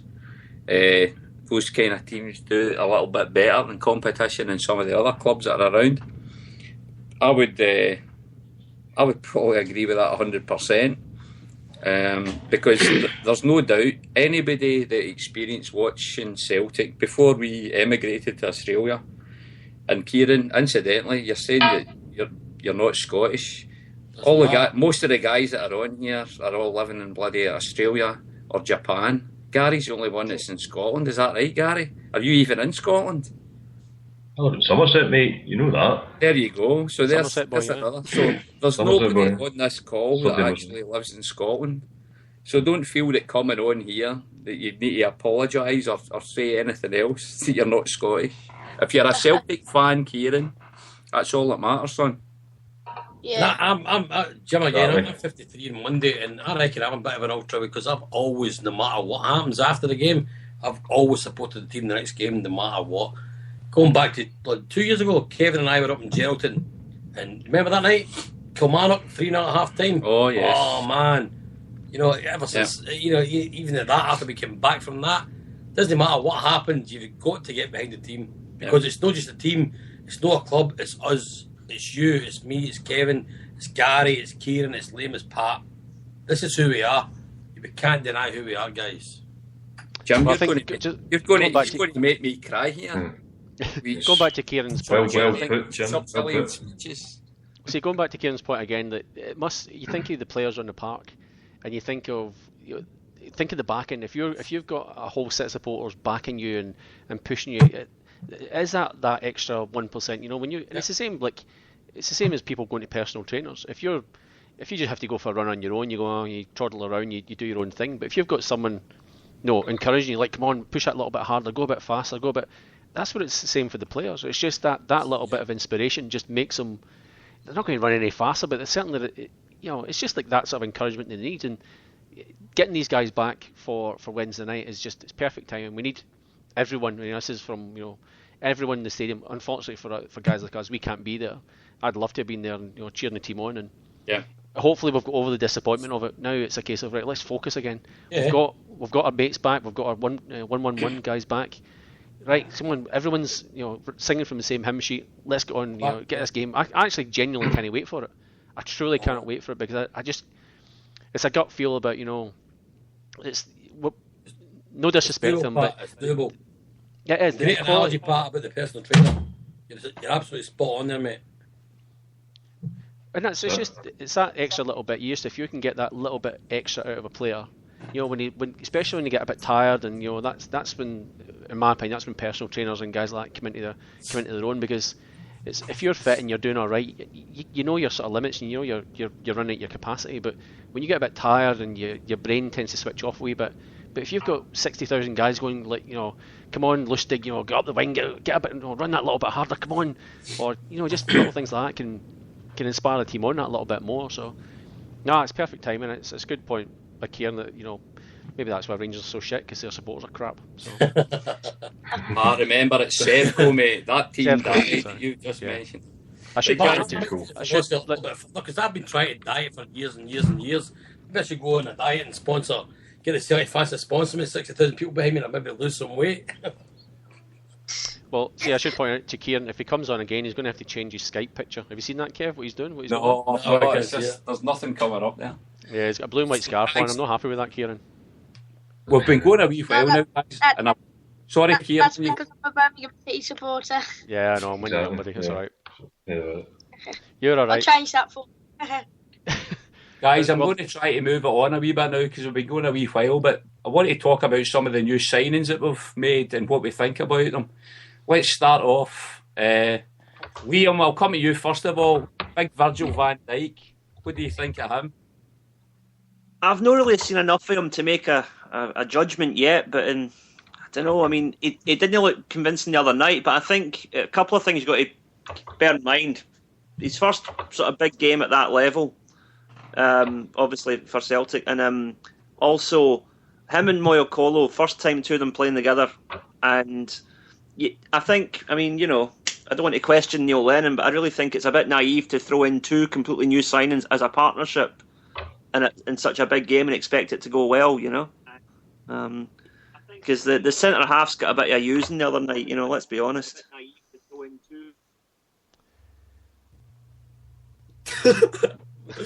Well, see, my take on that, Liam. I reckon, I think the fitness is probably the thing. It's not so much it's the untried partnership. I think the fitness of.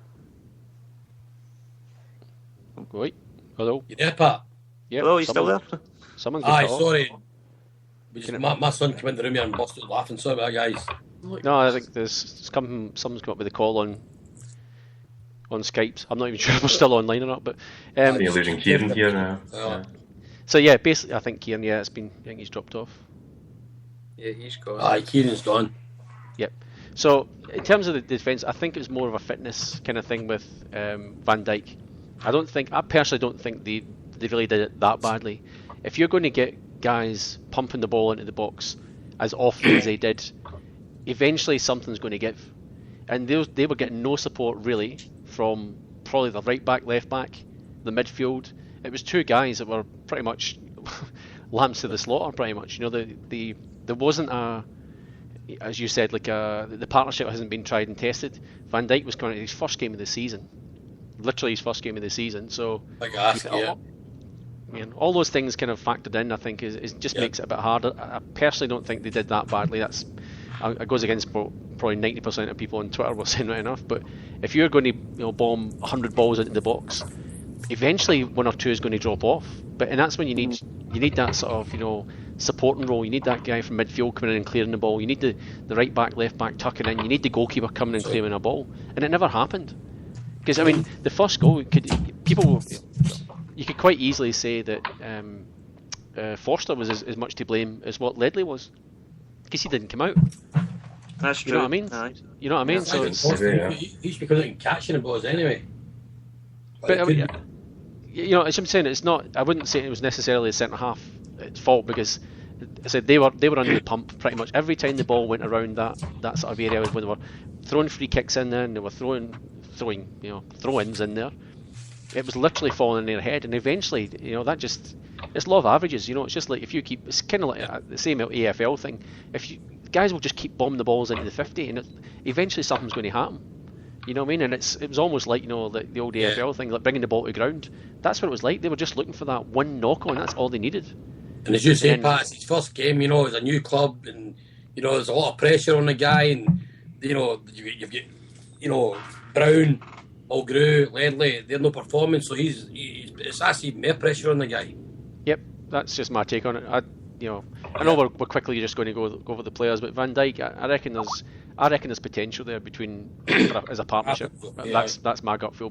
After first impression, there is potential there for a partnership. I wouldn't say you depend on them for the whole season. You need some sort of backup. I still think they need another central defender in there, but I personally gut feel is that there's a little bit of potential there. I would agree with that. The team. I'd say with big Virgil, the only concern I had about him was his inexperience. This guy's been voted, and I don't know how many people saw it, but when we signed him from the Heerenveen, he was voted as the kind of best, or in the team of the year for the Dutch league, the Eredivisie. So he's one of the centre halves that they've said made their team. Now, to me, that speaks volumes for the guy that he's capable of doing it. So I think he just needs a bit of time to settle in. He's not got a huge amount of experience. He's a young guy.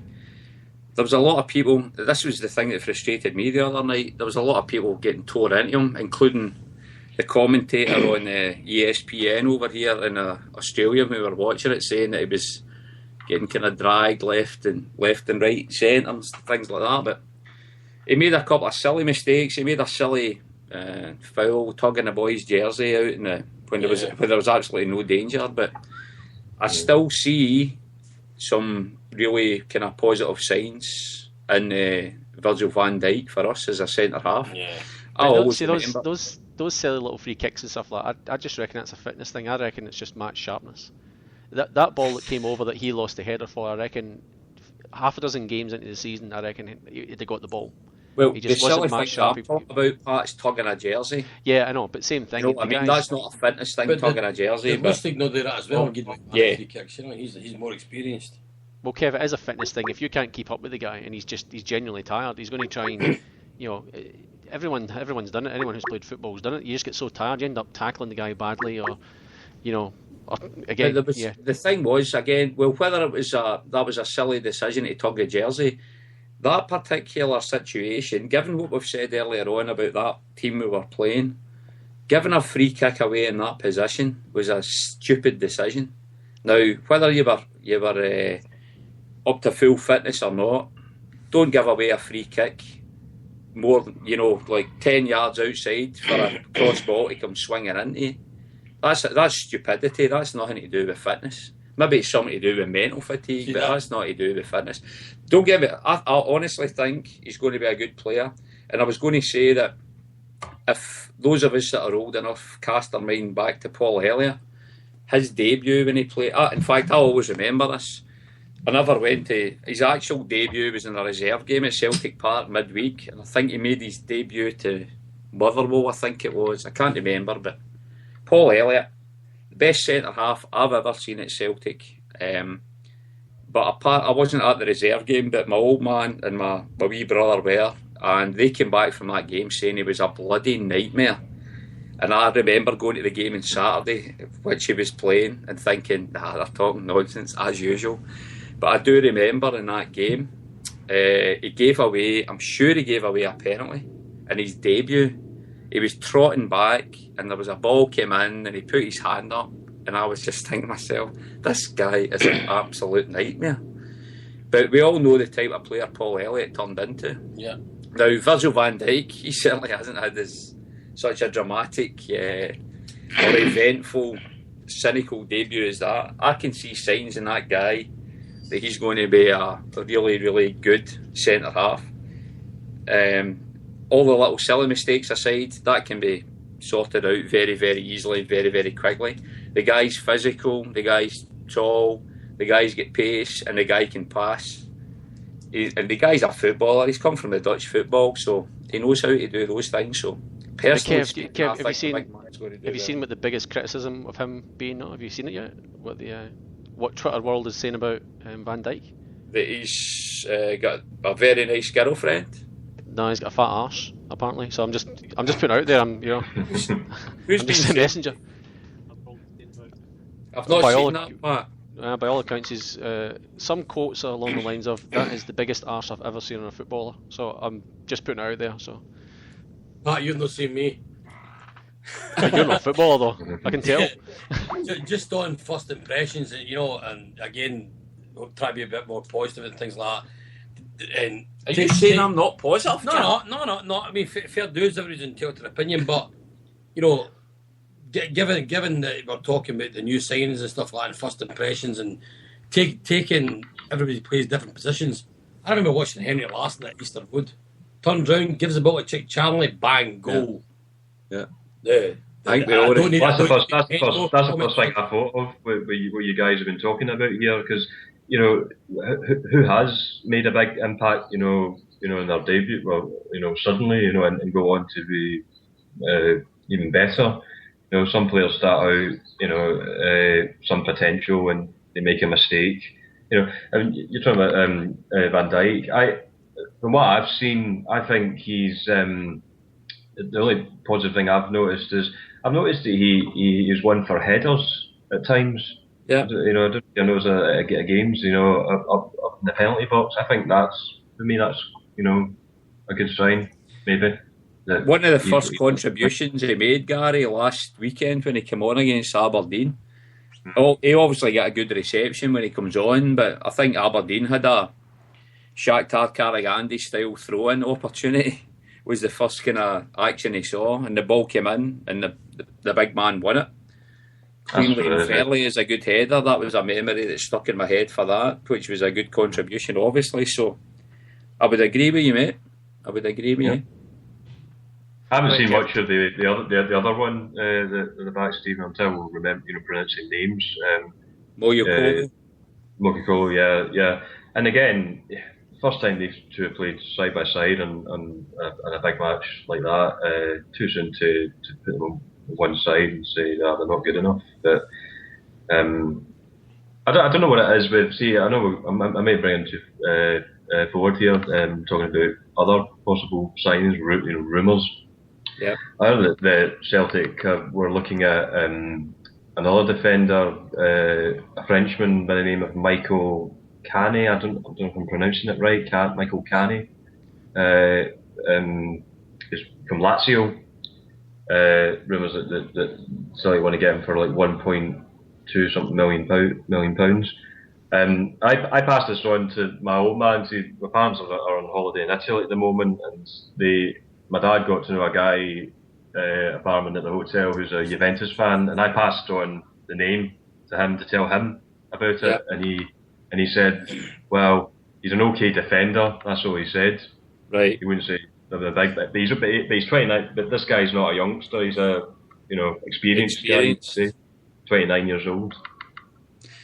I mean, I think... Well, if they don't get through him next week, they'll need to sign Michael Rowan a boat ashore.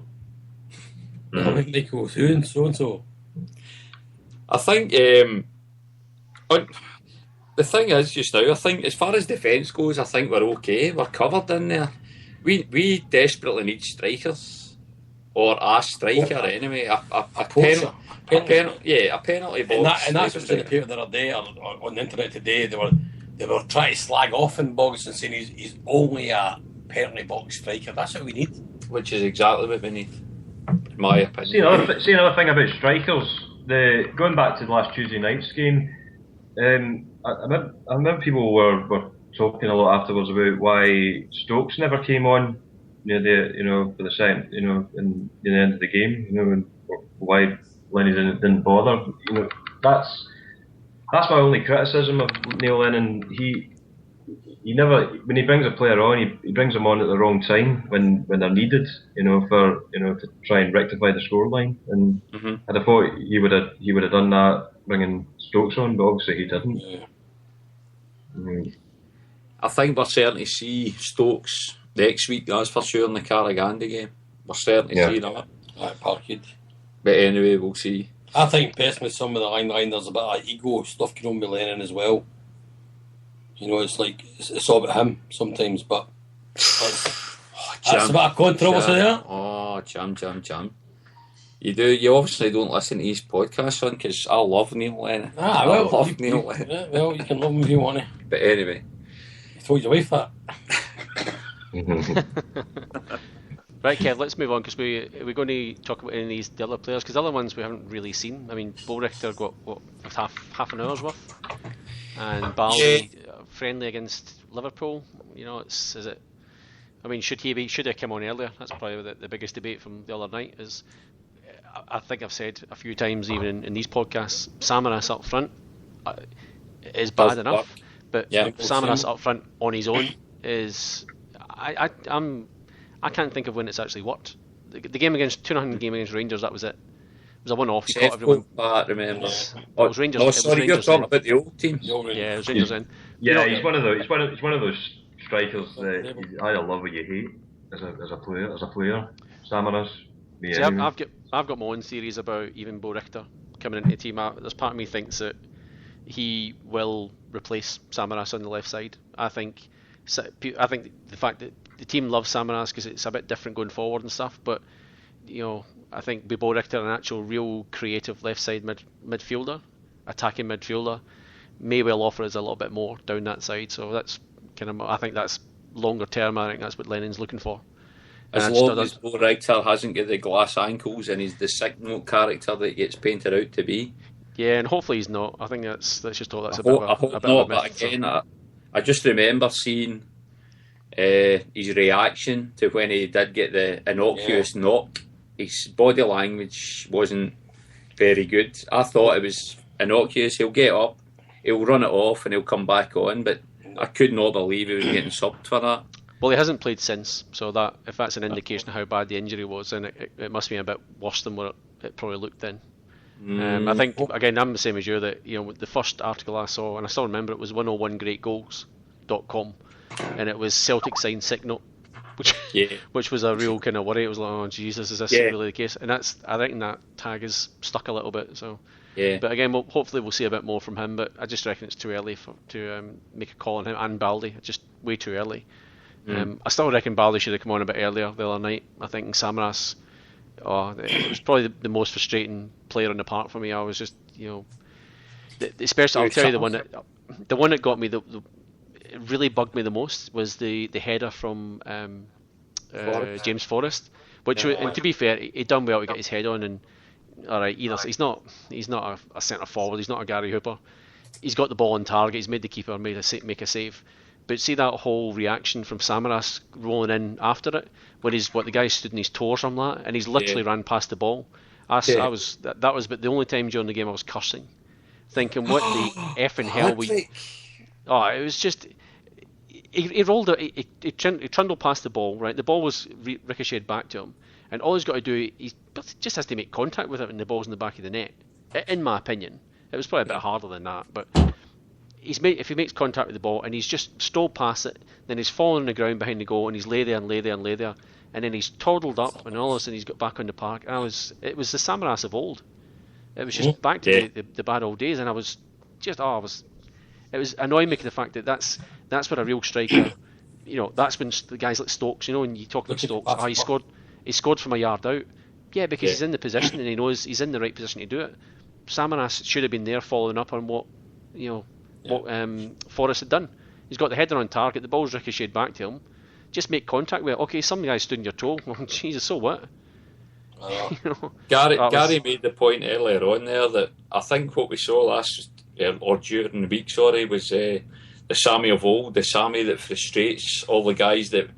Let's face it, we all want to love every player that plays for Celtic, but there's some guys that frustrate the hell out of you. Now, over the last few seasons, I've grown to really like Sammy more and more. But the other night there were glimpses of the old stuff where it's the old head in the hands, or he loses out in something and the arms go up and he looks around and it's the big what happened there, that kind of thing. And just what you've described there, when that ball went out, I was the same opinion, Pat. When that ball was coming across, he took a wee innocuous knock.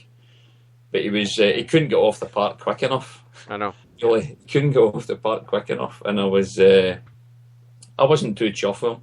But again, I think some of that can be attributed to the fact that he was asked to play that lone striker. And as you said earlier on as well, Pat, that's not Sammy's best position. Greece don't play him in that position. Why we do, because he's a tall guy, I'll never know. And in fact, that's one thing I'll mention again. I couldn't believe a team that were announced as being the tallest team ever in the world, of history, of football, of the calcio, of the soccer. Why the hell were we trying to play cross balls into a penalty box that were full of guys that were 6'3" and above? I can never understand why we were even trying that, and hence why bringing on Baldy, again, I couldn't understand why they brought him on, because that just suggested to me we were still going to try to get cross balls in. That team, so many people said it, this is the type of team that we play against, that we run at, and we try to pass it through them, and we try to make them make fouls, make them make mistakes, but don't go playing balls just onto their heads, because that's all they were doing all night long. It was proven, and they'll do it again at Celtic Park next week. No, they won't. I reckon it's the whole Celtic tactic, everything, the whole approach will change. I reckon in terms of what though? Are you trying to say that we won't be putting in cross balls? I personally don't think so. I reckon it's. I think they've learned the lesson. When was the last time that we played a game that we didn't do that though, Pat? They underestimated them. I think that was part of the problem. I think in terms of the strength and the actual, not so much the abilities, but in terms of the tactics they had, I think they they thought they could deal with it, putting two sort of taller guys in there. But I just don't think going forward, I reckon we'll see a different team. I hope we do. That's we can criticise Lennon for making sort of bad decisions and tactically and all that sort of stuff. But we're on our own patch now. We'll see what it's like for them to come over. 6-7 hour flights to Glasgow. Probably not in quite as much luxury. We'll see how they deal with it on our park with our support behind us and all that sort of stuff. So.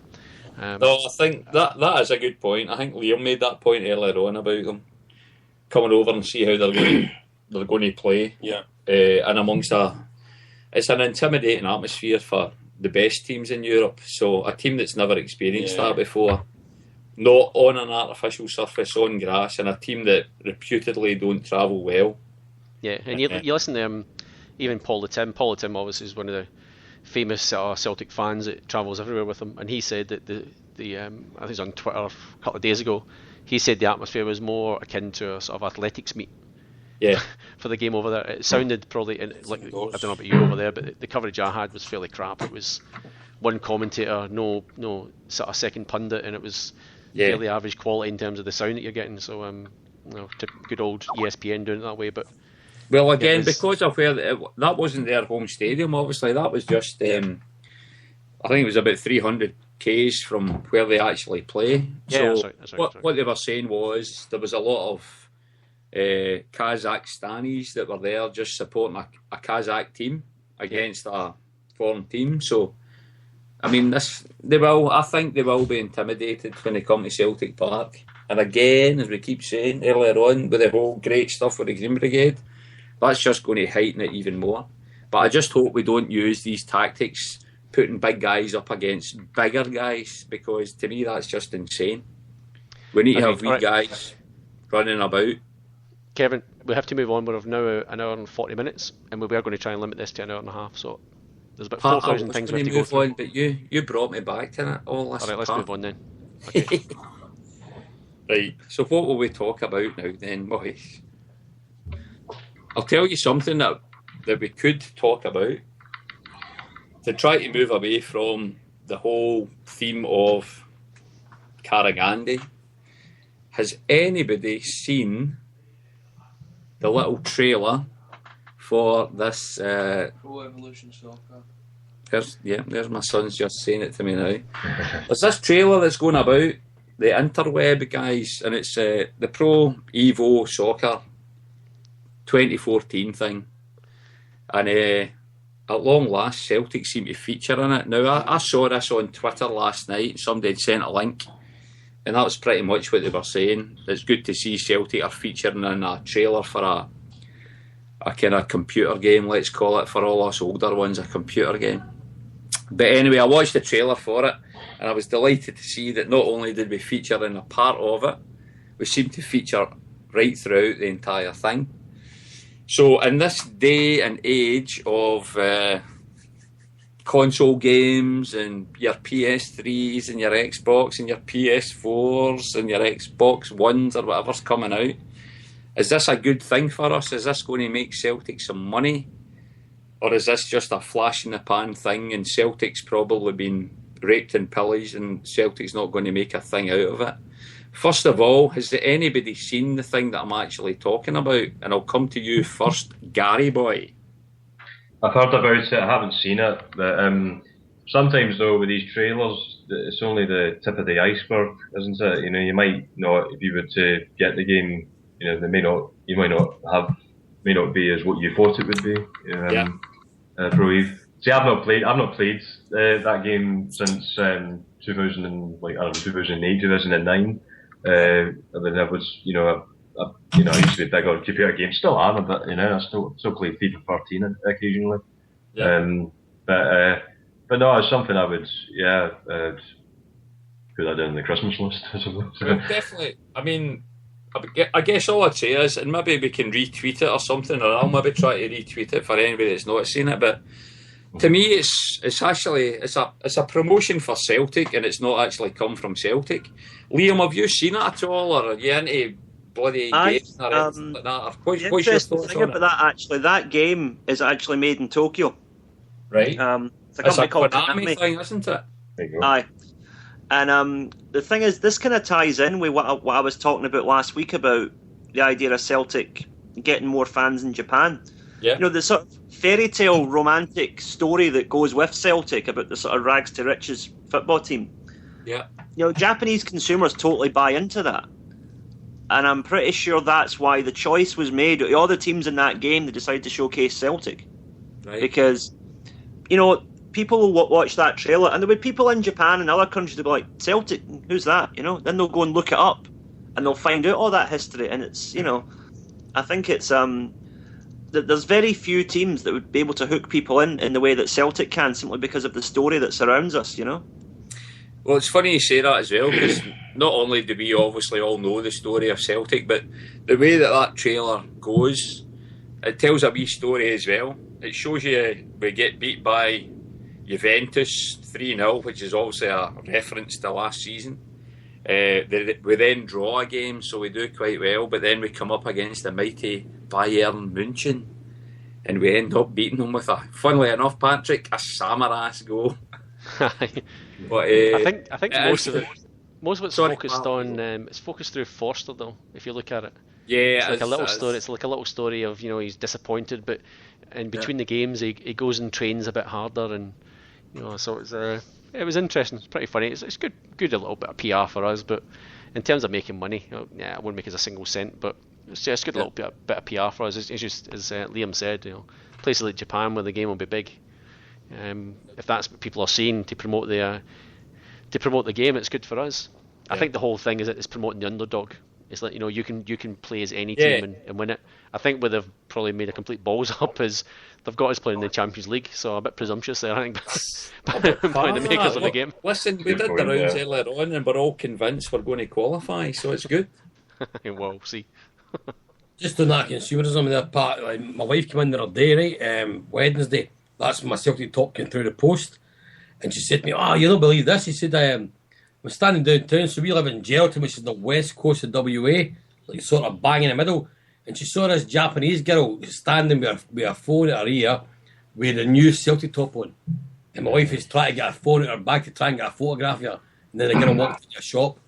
I thought that was brilliant. You know, a Japanese girl just stand in the middle of like Geraldton. Nobody knows what Geraldton is. And she's got a new Celtic top on. Brilliant. Liam, you must know her, obviously, because you're from Japan, aren't you? I was leaving for Japan. I thought it was going to Japan. No, Liam's a sack. Sorry, Liam, I was talking to you there, mate. No, but no, you were mentioning it. No, I thought it's all good. So, do you know her, Liam? She was in holiday in Geraldton. I've seen plenty of Japanese girls in Celtic tops before, that's for sure. Not in Geraldton. No, that's true. No, when Japanese girls in Geraldton don't do that kind of trade. Do have a 442 though. Or is that a 42? Listen, remember, this is a family bus, Jim. It's a family bus. Yeah, Kieran, you cover your ears, little boy. That's disgraceful. He's not coming back, Kev. That's disgraceful. Is Kieran still on, eh? No, Kieran he came back on and he went off again, but I was going to come to Kieran. But Kieran, if you're still listening, that was cryptic anyway. You can come back on and contribute. Now listen, Pat, I'll tell you something, mate. I've looked down the kind of topics and things to talk about, and I must admit, I'm kind of thinking, what should we talk about next? Because we've covered a few bits. No, see, the one I wanted to talk about, and again, we spend just a few minutes on it, probably for each guy, is that the artificial surface thing. I reckon it's... Okay. This is my take on this. Is probably one that I've been wanting to... Well, listen, see, before we talk about that, I'm going to try to encourage young Kieran to come back on, because he says he's a Birmingham City fan, and Stan Petrov, ex-Aston Villa, big rivals of Birmingham City. Birmingham. That's a big game that's coming up soon. Birmingham. So, Kieran, if you want to come on again and give an opinion on that would be good. But if you don't, fair enough. Pat, back over to you, sir. I guess my take on it was to get everyone else's opinion on. We've played on a couple of artificial surfaces, so bypassing the Elfsborg game, whether we should be trying to use these more in the Scottish League, considering the winters that we have and the parks that we have to play on. You think of Ross County last year, you think of places like Fir Park that are notorious having bad surfaces, you know, so things like that. Would you rather Celtic play against these teams on an artificial surface, the same as we played the other night? You know, forget about the Elfsborg game. That was again a slightly different sort of quality of pitch, I guess.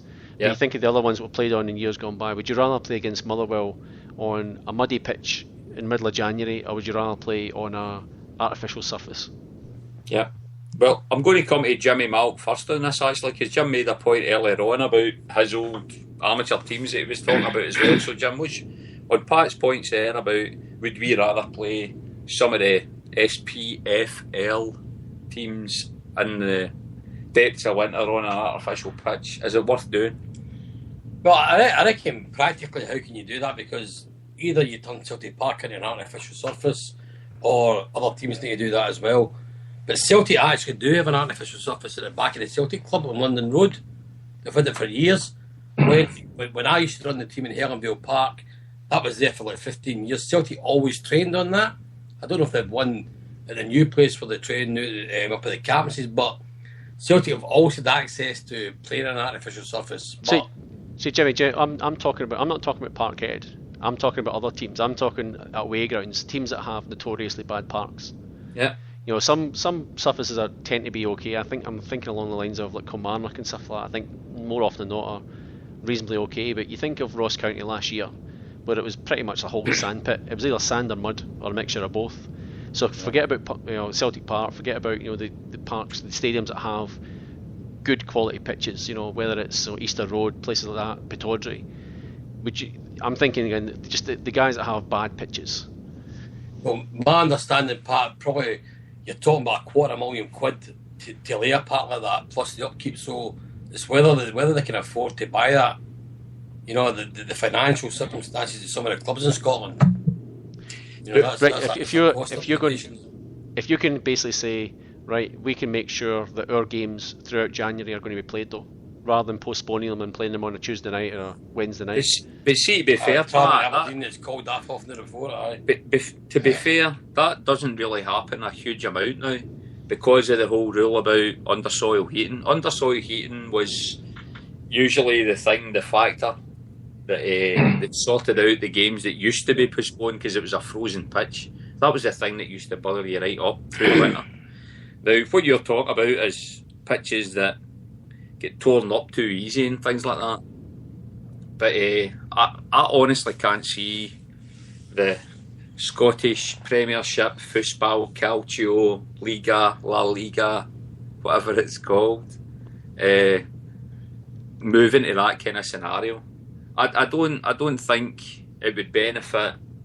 I don't think with the climate in Scotland either, because although it's a level playing surface and stuff like that, when it rains as well, when it snows, it can freeze up. I mean, it's like tiny like plastic fibres in the frozen weather that can freeze just as quicker than a grass park as well. I reckon. If they're using those sort of surfaces, we had games called off, Pat. We played every Saturday, Sunday. We had games called off in December and January, no problem.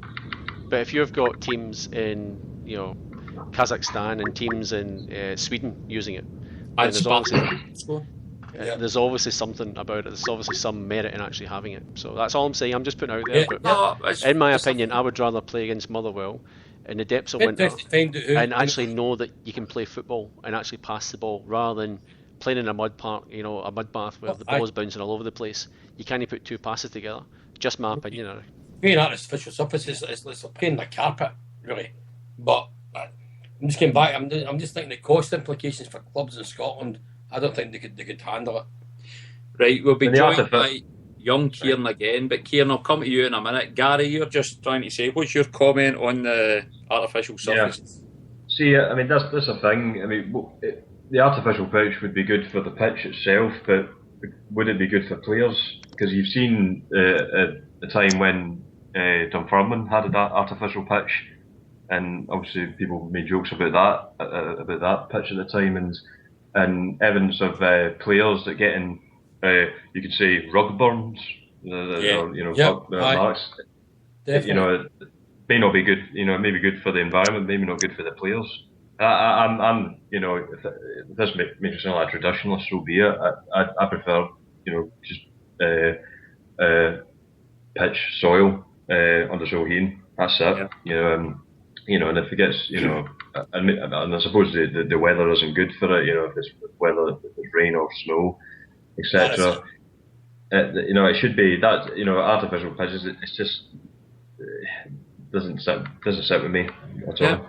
Yeah, I think it's a fair point you make there about the injuries as well. The slide tackles and all that kind of stuff. And then there's a lot of things to consider, I reckon. But playing when it's raining, the ball will skid like you wouldn't believe. You hit a ball for like 50 yards out and it's skidding by the post a million miles an hour. There's a lot to be said for just playing on natural environments. Liam, see in Japan, what do they do in the J League over there? Is it all grass, or are some of the teams going down the route of having the artificial surfaces? Because the stuff you're talking about here is thinking back to, we mentioned Dunfermline Athletic earlier on. This was when the technology and the quality of the artificial surfaces was pretty much what you used to get at your old bloody 10-6s and all that crap. It's definitely improved since then, the technology that's involved in it. But what's happening in Japan regarding that? Is it all grass pitches for teams, or do they go down the route of the artificial stuff? Well, as far as I know, I think most of the teams it's grass pitches, because what they do in Japan, rather than create surfaces that are good for all year round, they've actually adapted the season to suit when it's best to play football. Yeah. Quite a sensible thing to do when you think about it. It's a model really that Scotland should look to copy, because the north of Japan, especially like Hokkaido, the northernmost island, where it's sometimes it's as cold as Siberia. It can go to like minus 20. Hokkaido now. Not quite. But up in Hokkaido, it can go to like minus 20 in winter. So what they do is the J League season starts in March. They have a 3-week break in June during the rainy season. Yeah. And then they run it through again until November. And then their equivalent of the Scottish Cup final, the Emperor's Cup, is played in December. It's like the whole tournament is ran over about a 3-week period. Yeah. And I think that's good as well. It makes it more exciting. Imagine if we did that at the League Cup, for example. Yeah. Played the whole tournament in the space of a month. Yeah. Definitely. Yeah. And the thing is as well, because of the teams, especially in the northern areas, they can avoid the worst of the winter. And I can't remember the last time I heard a J League game being called off. Mm. It just doesn't happen here because they only play when the weather's good. So again, going back to the artificial surfaces, they all play on grass basically. As far as I know, I mean, there might be one or two of the smaller teams that use an artificial surface, but the thing is, in Japan, you got to understand that most of these kids get into playing football. They come from the high schools. Yeah. And the high schools are all very big on especially your private high schools. They want to have the really best facilities, so they always try and go down the road of proper grass parks. Yeah. So. It's just Liam, it's a recurring trend here that they want to play on grass, Well, see what you're saying about the seasonal play.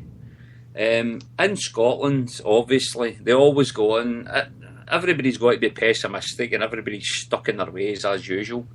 But it's the whole thing about, you can't play summer football. You can't do that because that messes about with the World Cup and it messes about with the European Championships. Now, what you just described there is a team that has played in how many of the past World Cups? Every one since '98. There you are, right? How many have Scotland played in the last World Cups? None. Thing is, see if you look at it actually from see if you take from the time of the Kirin Cup, when Scotland won the Kirin Cup in 1995, right? Now, I might be wrong here, but at that time, I think Scotland were their highest rank ever. I think they were ranked 18 in the world. Yeah. And Japan were ranked about 75th. Whereas if you look at us now, we've basically switched places. I think Japan are about 15th, and Scotland are like 80-something. And this is a team that basically play their football season while the big tournaments are going on. Aye. It's what we're saying. I mean, the J League came into existence in 1992. And it's no coincidence, I think, that they qualified for the first World Cup 6 years later, you know? It's an interesting point, Liam. Again, if anybody from the Scottish Professional Football La Liga Calcio Association of Soccer is listening to this, take a good long hard look at yourselves and stop using it. There's so many guys would far prefer to go and watch football on a nice summer's day in Scotland than be dragged through there in the winter time. And if we go down the route of, you know, some professional teams installing artificial surfaces, that means at local government level they have to start installing local, artificial surfaces locally as well, because every young person grows up, majority of them grew up playing in grass surfaces or red ash. They don't play unless they're playing at the pits or stuff like that. Now, Jimmy, there's a good thing. Red Ash World Cup. That would be great. Love it. You can play that in a studio, no problem. It's all red ash here. With a mitre. Yeah. A mitre master. Tattooed to your thigh. Right, listen, guys, I'm going to come to young Kieran Corcoran, who's come back on the call. Now, Kieran, are you going to make a point about artificial surfaces, or do you want to speak about Birmingham City versus Aston Villa, but the Stan Petrov testimonial, Kieran? Oh, two good subjects there. I mean, when I was playing a couple of years ago, I played on grass football, and I know it's different with the professionals because their pitches are looked after and everything, and so on and so forth. Yeah. But I think you were talking about the weather conditions, and with the rain and the wind, and when it gets really cold, which it does in England and Scotland a lot, the astro or the fake grass, so to call it, it will kind of crack up a bit. You'll see the lines and stuff will start to come out of it. It will all start ripping up, and I don't think it's good for football really. That even though players are on good money, I don't think we should take away the professional grass football. Yeah, that's a good point. That's a really good point, Kieran, because also you can't purchase a full AstroTurf park. The park comes in sections, so when it gets frozen and it's cold, the actual thread that holds the sections together, that starts to fray away, and that can break in between it, and then that's another cost as well to repair that. Yeah. So, Kieran, tell me now, as a Birmingham City fan as well as a Celtic fan, are you a big Stan Petrov fan? A Stan Petrov fan, yeah, obviously because of Celtic, but I think when it comes to something like this, it's shown in the Oscar situation as well with Oscar.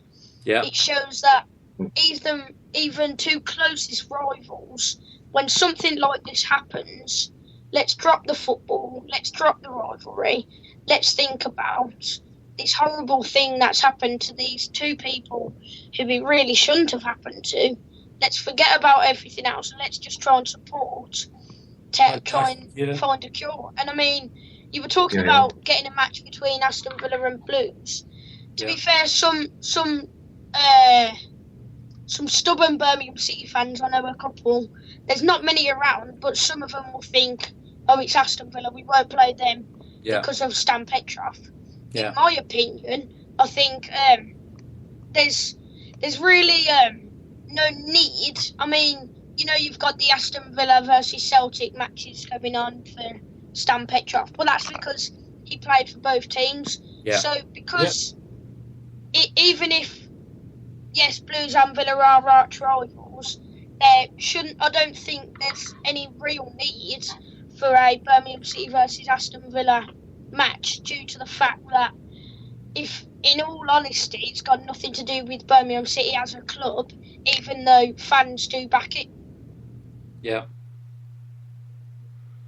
Cool, young man, cool. So, Kieran, are you going to be going to the Stan Petrov game as a Birmingham City and Celtic fan? Well, yeah, of course. Good lad. I'm taking it as Kieran, I mean, for people that don't know you, I mean, can I first of all ask what age you are? I'm 13. Well, Kieran, can I be the first to say to you that you're one of the most mature 13-year-olds I've ever heard in my life? And you should start, if you haven't already phoned into Super Scoreboard on bloody Radio Clyde, you should, son, because you put your points across very eloquently here and you're making a mockery out of us. Yeah. And I'd follow you, Kieran, and not mentioning Derek Ferguson. I've got. Let's not worry about phoning to Clyde or Radio Scotland. We don't do that stuff anymore, Kev.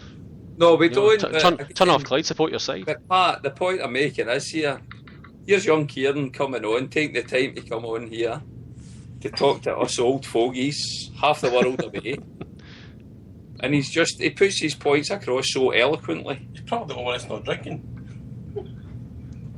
Yeah, that may soon change. No, it's good call, Kieran. Good call. So, Kieran, listen, I know. Now, I usually say to people, but I want to. Have you got a Twitter handle, Kieran? A Twitter page? If people like what they hear from you, young man, and they want to follow you on Twitter, have you got a Twitter handle? Oh, yeah, it's at Kieran Corcoran 1. Which is a very good Irish name. Now, you obviously, tell me a little bit about how you got into Celtic. Oh, Celtic, I think it was just kind of like fascinated with the supporters and the football itself. I first started following Celtic probably at the age of, 9, 10. My dad, my brother, and some of my other family members, due to us being Irish, it kind of like flows in the blood sort of thing, like Irish, Celtic, stuff like that. And of course, my main team is Birmingham City, but I do, on a Saturday, I'll be at the match looking for the Celtic scores at half-time as well, just to see how they're getting on. And I think it's, as I said, a fascination with the supporters and everything, and that's why I wanted to call in earlier to say that I was really happy about the Green Brigade coming back. Good on you, Kieran. Tell me this, or tell us this. Do Birmingham City have podcasts the same as Celtic do in terms of what you can see on Hail Media right across the board? You've got all us clowns in Australia and Japan and Somerset. But the Birmingham City do similar kind of things on in terms of podcasts and things like that? We do podcasts, yeah. There's me and a couple of other guys like older, like ages yourself. We all a man who works with our kind of atmosphere / ultras group. We're only a new group to Birmingham City, so last season we thought, let's try and get some advertisement. That was our first idea. Let's start a radio show on the internet. And that became from being 10 people listening to over 1,000 people listening, and then it kept on going up and up. Very good. We are progressing a lot. I mean, the group that we've got at the moment, when we started out, we had 5 people sitting together singing songs, and we got some weird looks. And now we're over 100 people in one block. So it's come to us tremendously, and people have got involved, and that's really good. That's really good. Well, Kieran, listen, I will just say I'm delighted that you've took the time to, well, first of all, listen to this and join us as well, because I must admit, I don't know what the rest of you boys think, but I just think it's great that Kieran's coming on. He's only 13 years of age, and I don't want to make that sound derogatory at all, but he's put his points across really well, better than we can at all. He talks a lot of sense, and hopefully there's a few Birmingham City fans might listen to this, because you've got a great wee fan there, and maybe we've now got a little soft spot for Birmingham City boys. Who knows? Oh, that'd be nice. I heard your team beat Yeovil a week or so ago, and was it 1-0 at Hughes Park? Yeah. So Yeovil's my local team. It's a team the first football match I ever went to was a Yeovil game, although I'm a Celtic man first. But I also noticed as well we're playing you again League Cup second round this Tuesday night. Yeah. As well. And that's at Hughes Park again. So we'll take exact revenge. Exact revenge.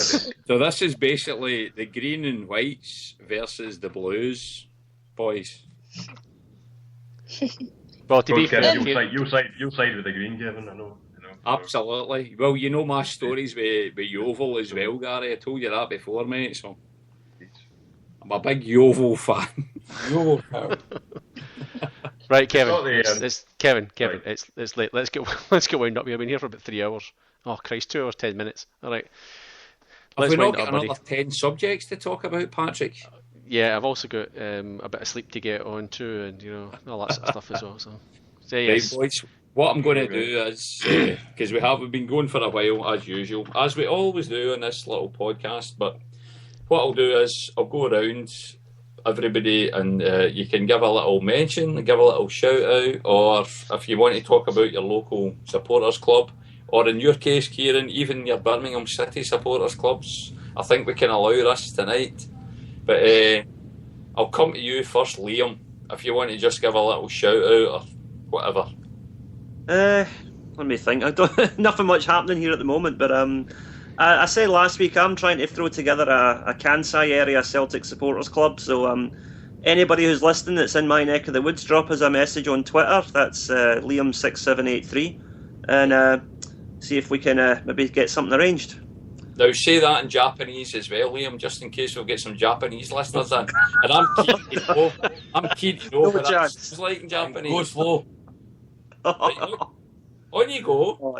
No. My Japanese is terrible, man. I'm not speaking in Japanese on the radio. No. Nobody's listening, Liam. Don't worry about it.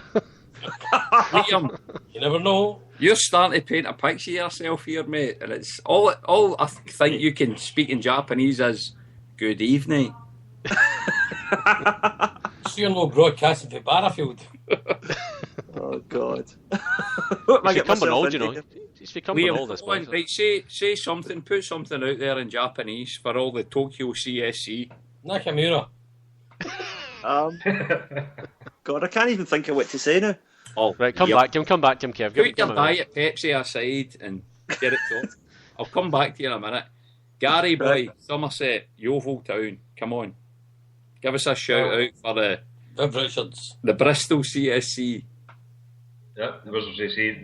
Since the game against Inverness tomorrow is at home, obviously the game won't be available. As far as I know, the game's not available live for anyone who's down southwest of England, the Bristol and Somerset area. Right. But I know that I'm sure the return leg against Cargandie will be live at the Foresters Arms on 94 Ashley Down Road.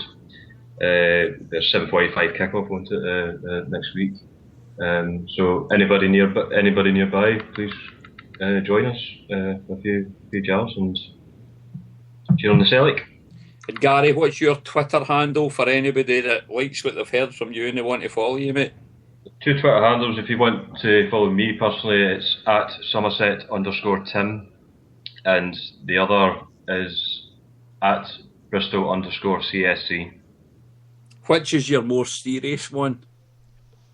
I'd say my personal one. It's one I use more than the others. So. But it's not just me. Another guy uses it sometimes, but he doesn't go on Twitter much. So I'm maybe administrator again. Good on you, Gary. Jimmy Malk, do you want to give any shout outs, or do you want to say something about maybe a new Geraldton Celtic supporters club starting up? Well, my hope is not to stay there much longer, but if there's anyone listening from Geraldton, they can call me on 04. Oh, no. Not the numbers, no. No. Right, okay. Well, you can if you Stuff want to them be. then. If you want to be mental. No. Maybe a few huns in. Did you say that? Aye. Yeah. Give him Kev's number. Just give him Kev's Huns number. Are good. Huns. No, Huns aren't good. Huns are bad, but you can say Huns. Now, there's a few Tims in Geraldton. We all know who we are, so they'll be watching the game next week. And they'll maybe now listen to this now that you've made a guest. If they hear me, they can come to. I can't give my address. Can I just see Oh. Jim? Just give me a shout, come to my house, you can watch it. Now, that's a good shout out. Any shout outs to family or friends back in Scotland? Aye, my brother-in-law, he probably won't be listening if he ever hears it. Mev, Billy Melville, he epitomises Celtic to me. He misses no games. He goes to all games, home, away, and abroad all the time, as long as I've known him. And I met him when he came out here. Mev. And I met him when I came out here. I can vouch for that. He loves his hoops. I And hope he does see and this. he's locally known as Frank McGarvey because he looks like McGarvey, but he's better than McGarvey at football.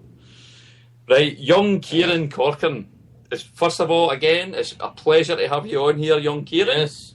But do you want to give any shout outs or mentions to your mates or whatever? There's one of my friends that are listening now. His name's Reese Hammond. Just want to give a shout out to him because he's listening. Is he a Celtic fan or a Birmingham fan? I don't know. You don't know? I think he's just listening because I'm on it. You better be a Celtic fan, son. I'll convert him. Good man, Kieran. Forgot what I was going to say, but yeah, follow me on Twitter at Kieran Corcoran1. I'd love to hear from you. And there's a couple of things that I'm going to try and get some of my friends to help me out with in the next couple of months to do with bringing two sets of supporters together. I won't mention much yet, but when I have more news, I'll come back on and tell you all about it. Good. Do you want to mention anything, or are you happy to leave it at that just now as a teaser, Kieran? No, teaser's good. I'll leave it as a teaser. Oh, Kieran, you're such a professional with this game here. He's done this Kieran, before, good I'm man. telling you. He's done this He's a before. good lad. I'm liking this, Kieran. He's a good lad. Brilliant. Right, Patrick, I was leaving you to kind of last before I say anything, because you know I love you. Aye. Just a few mentions. Firstly, I said to the guys I'd mention this, but there's a bit of talk online over the past 3-4 days from one of our good mates, Chris McMonigal, up in the Gold Coast, Yes. and Stephen Harvey is up in Brisbane. So they're trying to arrange a bit of a get together for Celtic supporters. In all irony, it's in the Queen's birthday long weekend next year, so it seems to be it's one of those ironic things that we do over here. It's, whenever it's Queen's birthday holiday weekend, then we 3-4 years ago there's been sort of a few catch ups since then.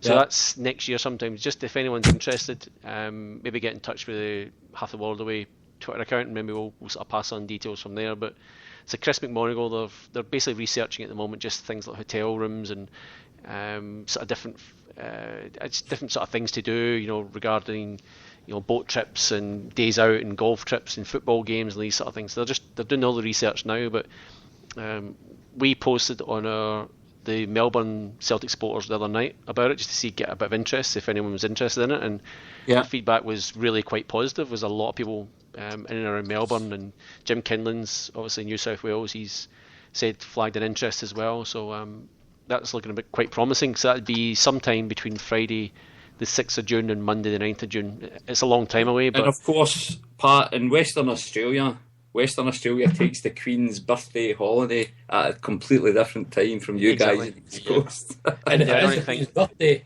Could we get Michael Fagan as our guest speaker?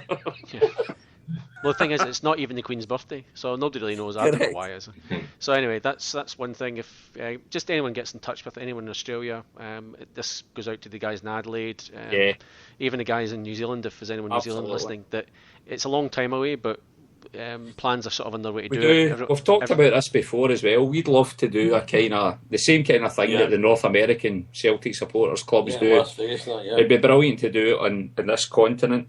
It's not that sort of scale. It's not. It wouldn't be close to that. But we need to start somewhere, Pat. It's just getting guys together. Like I've been to a couple of them in the past. When I was young, free and single, had a bit more money. But so we have done them in the past, and it's been a really good laugh. It's good to catch up with guys and stuff. So I don't think there's been one for a couple of years, and not everyone can afford to go to to Vegas and to New Orleans and stuff. So it's just good for this neck of the woods. So just anyone who hears this in Australia, just maybe get in touch and we'll take it from there. So I'll pass on details to Chris and to Stephen as well. We'll take it from there. Another one as well is just a shout out for the it's a Tour for Tommy cycle event for the Tommy Burns Skin Cancer Trust. So there's some stuff on Facebook. If you go to facebook.com/TBSCT for Tommy Burns, okay, I can't even say that, Skin Cancer Trust. There's a sort of fundraising thing going on there. Obviously, the Celtic history shows are still going on with Chris. I was going to say Chris McMonigal, with Chris McGuigan.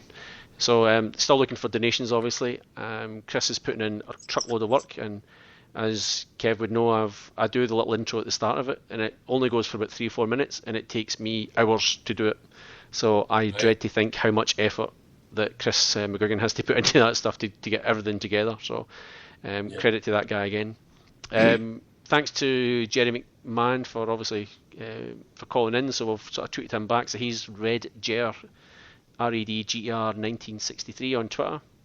And a good one is I can't stop laughing at this one, but a guy's tweeted in Doug, so K9 Doug, DUG, who was ironically doing his gardening while he was just listening to the podcast. So he thought he'd send us a wee message saying that we'd helped him pass the time. So Doug was doing some dugging in his garden. So he was. That was last week though, Pat, wasn't it? That was last week, yes. That was after the first podcast of the season. So everyone else who's tweeted in, probably too many at the moment to be mentioned, but thanks to the Rebel Podcast guys, they've been retweeting some of our stuff as well. So to Callum and Pre out there, if you're listening, thank you very much. Stop that illicit chanting. And yeah, anyone Jockstein Celtic Supporters Club in Melbourne, just follow us on Twitter, JSCSC Melbourne, so JSCSC Melbourne, and that'll do for me. Can I add one little thing here, right? Talking about the importance of Celtic worldwide, the things you're talking there, Pat, about the Tommy Burns cycle ride and all that kind of stuff. When Celtic came to Australia, was it last year, Kevin? Right? Yeah. Last year. Couple of years. They were in WA, and Kevin and I were fortunate enough to meet up for the game, and we played Perth Glory.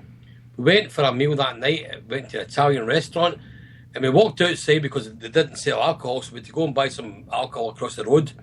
We came back across the road, and John Clark, the Lisbon Lion, was standing at a taxi rank, and he saw us, and we said to him, "Mr. Clark, it's a pleasure to meet you." It was Mr. Clark as well, boy. He was standing before a fire of the background stuff. I can't remember who they were, but they were kind of new anyway.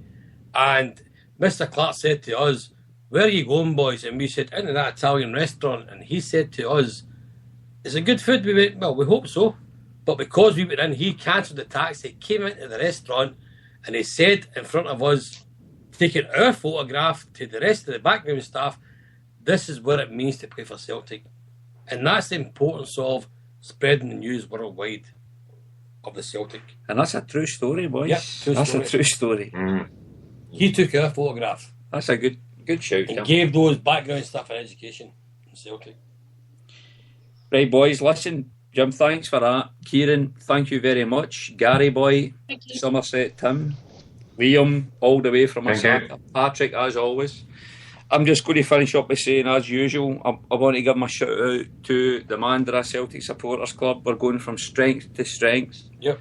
We had a brilliant little... last weekend, the Aberdeen game was actually our kind of first game of the season because it was a shocking time kick-off back home, but a fantastic time in Western Australia. It was 7:30 kick-off, so on a Saturday evening, so you can imagine. We had quite a good little turnout. So shout out to everybody in the Mandurah CSC. We had a great little night and a great little sing-song at the end of the night. Shout out to everyone at Ergo Brass CSC in Coatbridge. Everybody back home in Coatbridge. But also I'd like to thank everybody that's been on this podcast tonight, especially, and I don't want to diss anybody else, but young Kieran Corkin. Yeah. I think fantastic, Kieran. I think you've made a fantastic contribution to the show, Kieran. Would like to hear from you again, I think. Good luck to your team, Birmingham City, as well. As long as he's not playing them. But apart from that, folks, if you want to follow the Mandurah Celtic Supporters Club in Australia, it's at Mandurah CSC. It's at MANDURAH CSC. You can follow me on at KJP O'Neill, that's ONEILL, because that's the right way to spell it, 72. Yeah, you can follow me there on Twitter as well. But yeah, thanks everyone for the pod tonight. Thanks for your contributions. We didn't get quite through everything, I don't think, Pat. But yet again, we've went for far longer than we intended to, mate. Far too long. Far Too too long. okay. So, Pat, have you got a little outro for us, mate? Just the traditional one, Kevin. Good man. Are you all ready to hit the button? I'm ready to go, yes. Good man. Well, everybody, thanks again very much, and hail, hail. Hail, hail. Yeah, Well, guys, thank you.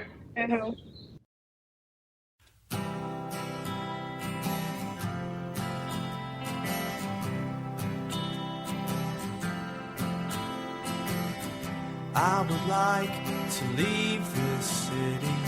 This old town don't smell too pretty, and I can feel the warning signs running around my mind. And when I leave this island, I book myself into a soul asylum, 'cause I can feel the warning signs running around